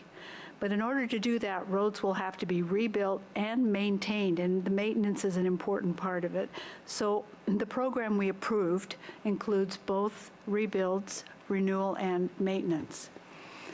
The criteria looks at underground issues, including broken water pipes, drainage, and the condition of the road. This motion is intended to provide more resources from that same fund toward poorer roads until there's a significant reduction in the number of roads.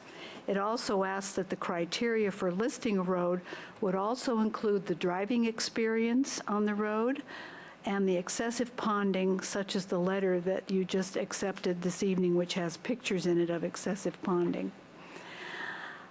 Both of these are conditions that make neighborhood living difficult and affect the daily use of roads.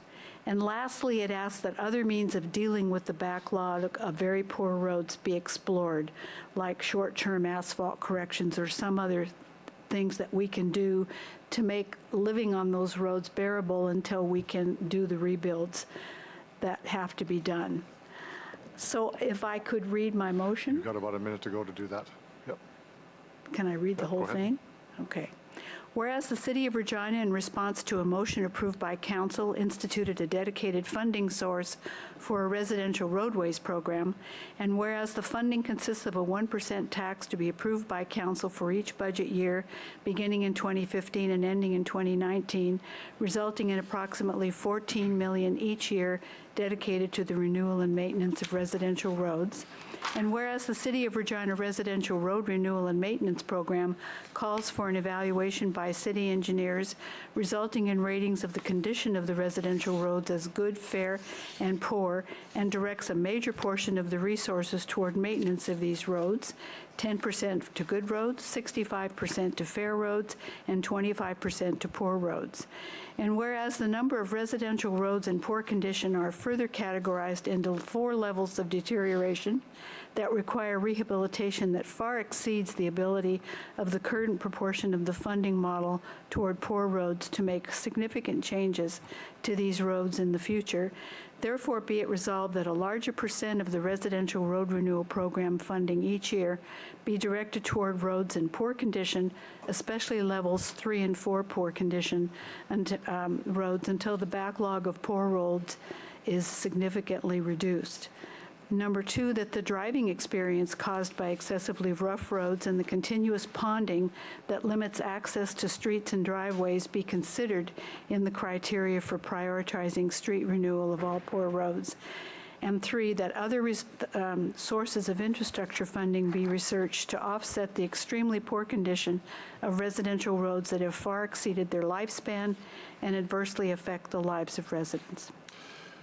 Councillor Young, would you include a time frame for coming back? There's no time frame on this. Usually we have that. Well, I think that it would be up to the administration to decide what the percent should be, because No. The time frame for a report to come back. Oh, okay. What would be reasonable for you to bring it back? It's not going to affect the cost in the budget. It's going to affect, how you would prioritize roads. Ms. Gizmo? Through your worship, we'd have to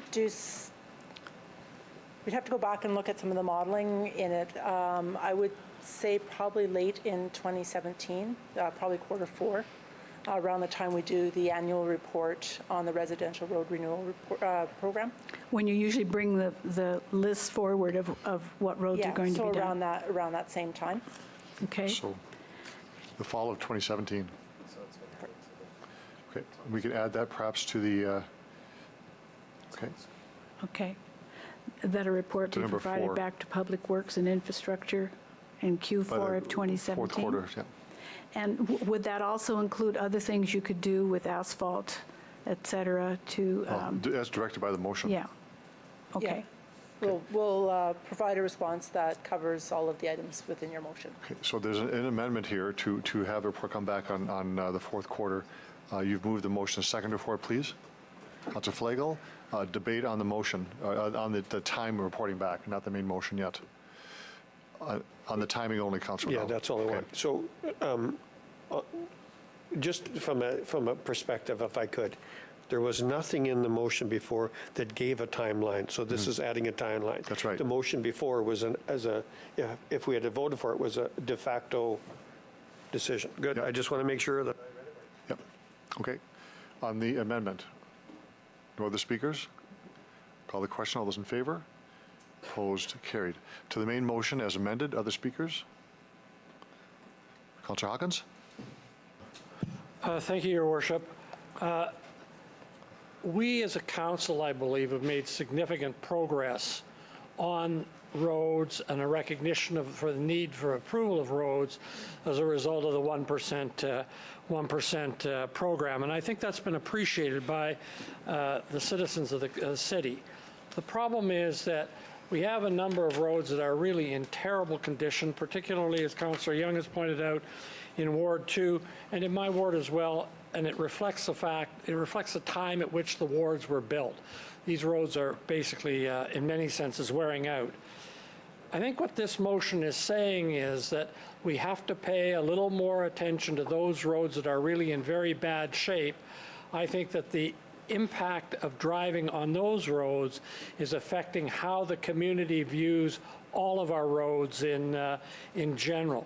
So I think that if we can make a little more progress on the worst roads, it will help citizens be more understanding and more supportive of our efforts in improving roads in general.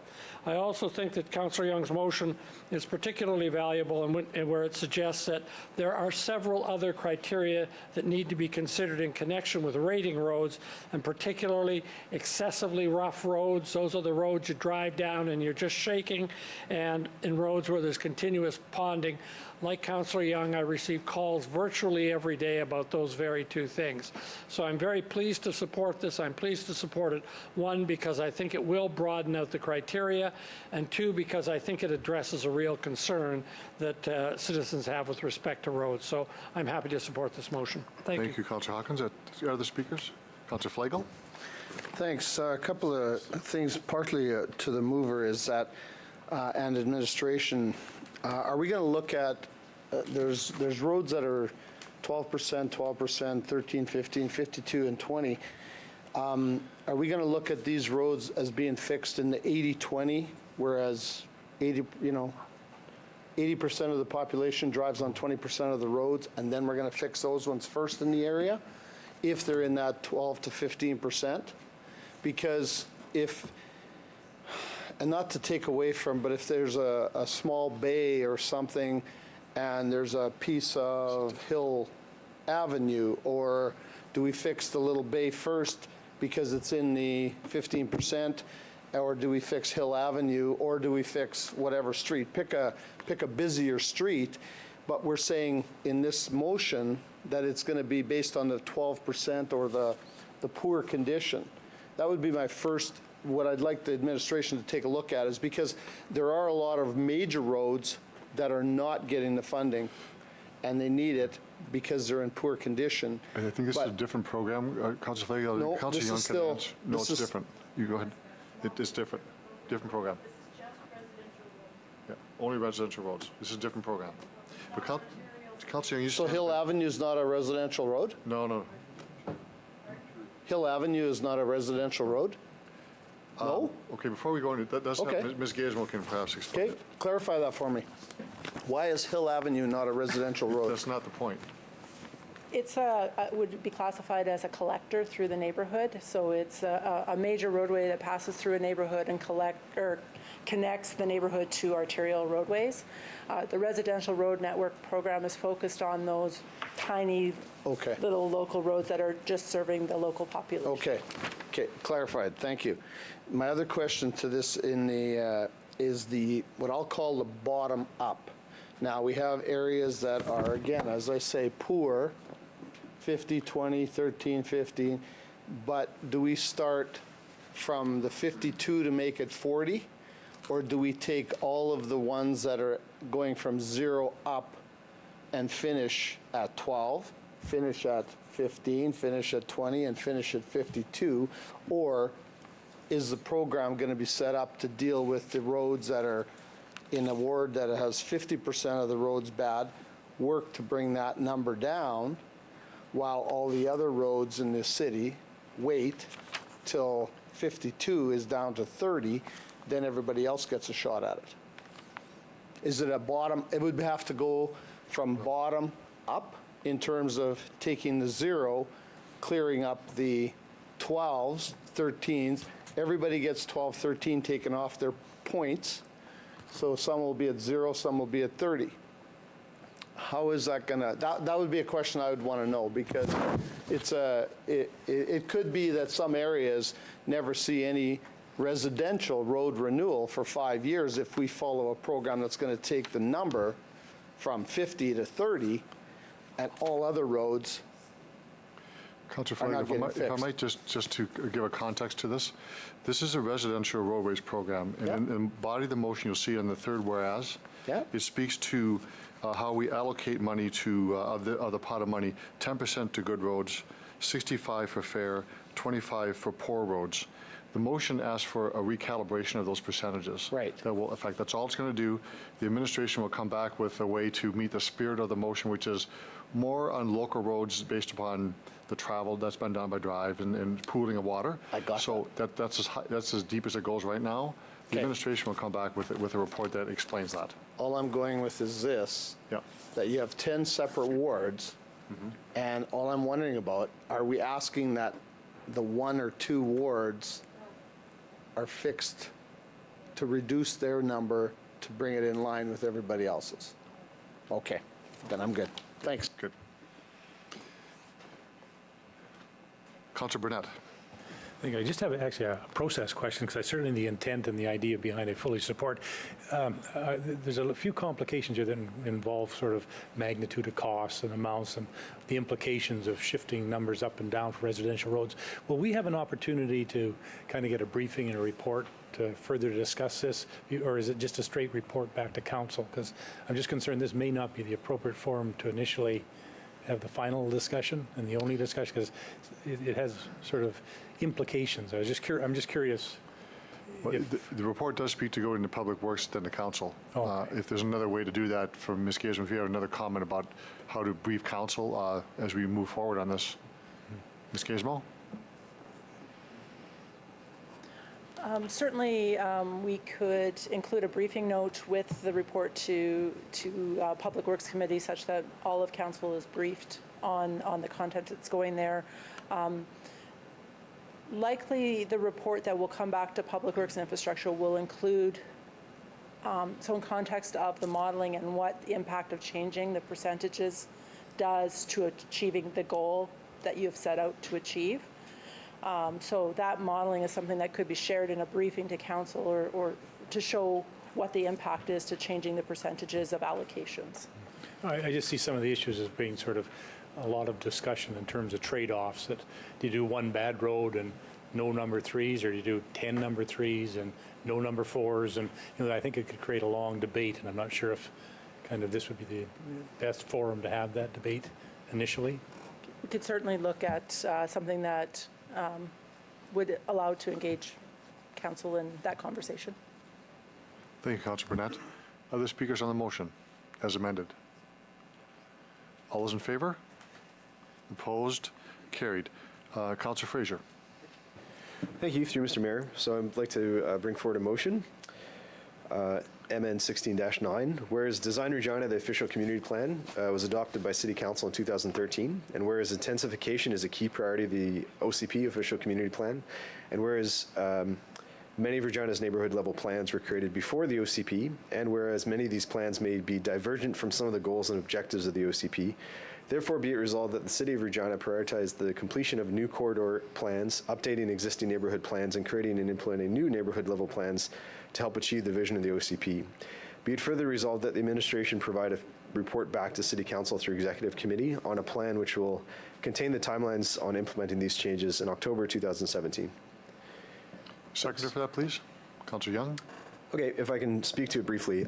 Yeah, the motivation for this, of course, comes out of last month's meeting where we had a development in Cathedral that got denied in the end. And part of the reason it got denied, I would say the big reason it got denied was because it didn't really match with the community level plan.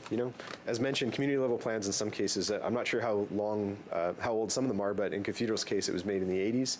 We have a new OCP that this council was sort of birthed here a few years ago. And for the most part, I would say that the spirit of community level plans and the OCP as an umbrella plan are in line, but there's some examples where those things are at odds. So what this really talks about is for the city to make a plan to revisit those community level plans, along with new corridor plans, like what we're going to do as far as corridors go in the city. Yeah, to look at that and make sure that they all sort of match up, that we don't run into that sort of inconsistency with the OCP. The process last month, I think, was a good process around 13th and Elephant Stone. People were heard. The challenge is if there's some, the enemy is ambiguity, I guess. So we just want to make sure there's no ambiguity between community level plans and the OCP when people are designing projects, coming forward with projects. That we don't run into the same sort of problem we ran into last month. And I'll also say that this doesn't really speak to an order at which those plans will be done. There's many plans across the city. It speaks to some being designed that actually aren't in place yet. So this would give administration the discretion to find out which of those plans are most in need of updating or creation, and to come back with a report, sort of a plan for a plan next fall. Thanks. Thank you, Councillor Fraser. There are speakers on this. Councillor Bryce. Thank you. I'm just wondering if the timeline of 2019 October is realistic, just first of all, just to clarify that. Ms. Falk. Through your worship, I'll ask Ms. Blaisdell to comment on the timing. Ms. Blaisdell. Through your worship, yes, this is actually in my planning department's business plan to be completed, the sequencing plan to be completed by Q4 of 2017. So bumping it up by a couple months will not jeopardize that. Thank you. I just wanted to make sure it was doable. Thank you. Thank you, Councillor Bryce. Other speakers? Councillor O'Donnell and then Councillor Young. Thanks very much. I just need to, I'm testing my memory. When it comes to neighborhood plans, we currently have a dated cathedral area plan, and there is, at some juncture, a transition area plan. Am I correct that those two actually, in some form or another, exist? But there is no other neighborhood that has a neighborhood plan. Southeast neighborhood plan as well. For the new development. Yeah. Well, there's an existing one that hasn't been changed yet. Okay. All right. So am I correct? And then I just want to, along the same lines, Councillor Fraser referenced the, forget the word you used, the arterial plan or the corridor plan. Sorry. I haven't seen a corridor plan, so does that exist? If I could just seek clarity on those. Ms. Folk? Through your worship, currently there are 13 neighborhood plans. Most of them date back to 1980 and 1990, and I can ask Ms. Bisdal to comment further on that. In terms of corridor plans, that is a new concept, and again, Ms. Bisdal can provide more comments. Ms. Blaisdell? Through you, Your Worship. Correct, there are 13 neighborhood plans in the OCP currently. We do not have any corridor plans to date, but we are looking at creating some corridor plans within the city. Good. Other speakers? Oh, Councillor Young, sorry. Yes. Thank you, Your Worship. My question is, will this come at the same time that we begin to look at 9250, review of land use bylaw? And the reason I bring that forward is that one of the issues that we dealt with at the last council meeting was the fact that there are no guidelines for legacy neighborhoods about infill in R1 areas. So that would have something to do with the bylaw review. So it seems to me that the community plans and the bylaw review kind of go together, although they may not have to happen at exactly the same time. So is there a timeline for 9250 to come forward? Ms. Folk? Through you, Your Worship, and members of council, 9250, the work is currently underway. We're anticipating coming forward to council in early Q1 of 2017 to start talking about next steps in relation to that. In terms of order of plan priority, the neighborhood and corridor plans are the next level of planning down beyond concept planning. So they'll have general policy statements, and again, the land use bylaw will deal with specific regulations that the city would be able to enforce. Other questions or comments? I'd like to pursue this for a moment. My thought was, and I agree with Councillor Young, for me, the foundation for the OCP is the land use bylaw. And once we get that right, then we can look at neighborhood plans or corridor plans, because we have to reflect the standards in the OCP. Is this motion going to take away from the staffing time to look at the bylaw? Can we do them concurrently? Very important that we do first things first. Ms. Folk? They can happen concurrently. So the zoning bylaw project has been staffed to ensure that we're able to carry it out based on the timeline, and it has been scaled so we can advance elements as needed and as priorities are dictated through conversations and discussions and engagement. This piece of work is separate and will have other resources. When will we see the actual draft of the bylaw? Not the work plan to get it done. When will we actually see, with consultation from the public, where we'll be with that? Ms. Folk? Through you, Your Worship. Of course, as you're aware, the project has a 4-year time frame related to it. Currently, the team has been working on the current state analysis, and actually, we've just received a first draft of an initial analysis, and we're in the process of starting to work forward and prepare for consultations with council and industry in Q1 of 2017, and part of those conversations and discussions will be looking to yourself as well as industry and the community for your priorities and directions in terms of what pieces to move forward on it. Then we would be advancing pieces in a sequential element and aspect. So you know, certain elements may come forward to council Q2, Q of 2017. Some of those elements may come forward in 2018 depending on the need, as well as what policy pieces are outstanding. Well, I support the motion, but I don't support slowing down the review of the bylaw, and that we had talked previously in council about speeding that process up. In fact, at last budget time, we spoke about moving forward more quickly on the bylaw review not so comfortable with 4 years. So I just throw that out. So discussions or to close debate, Councillor Fraser? Call the question. All those in favor? Opposed? That's carried. Motion to adjourn. So moved. Seconder? Councillor Verdura. All those in favor? Opposed? Carried.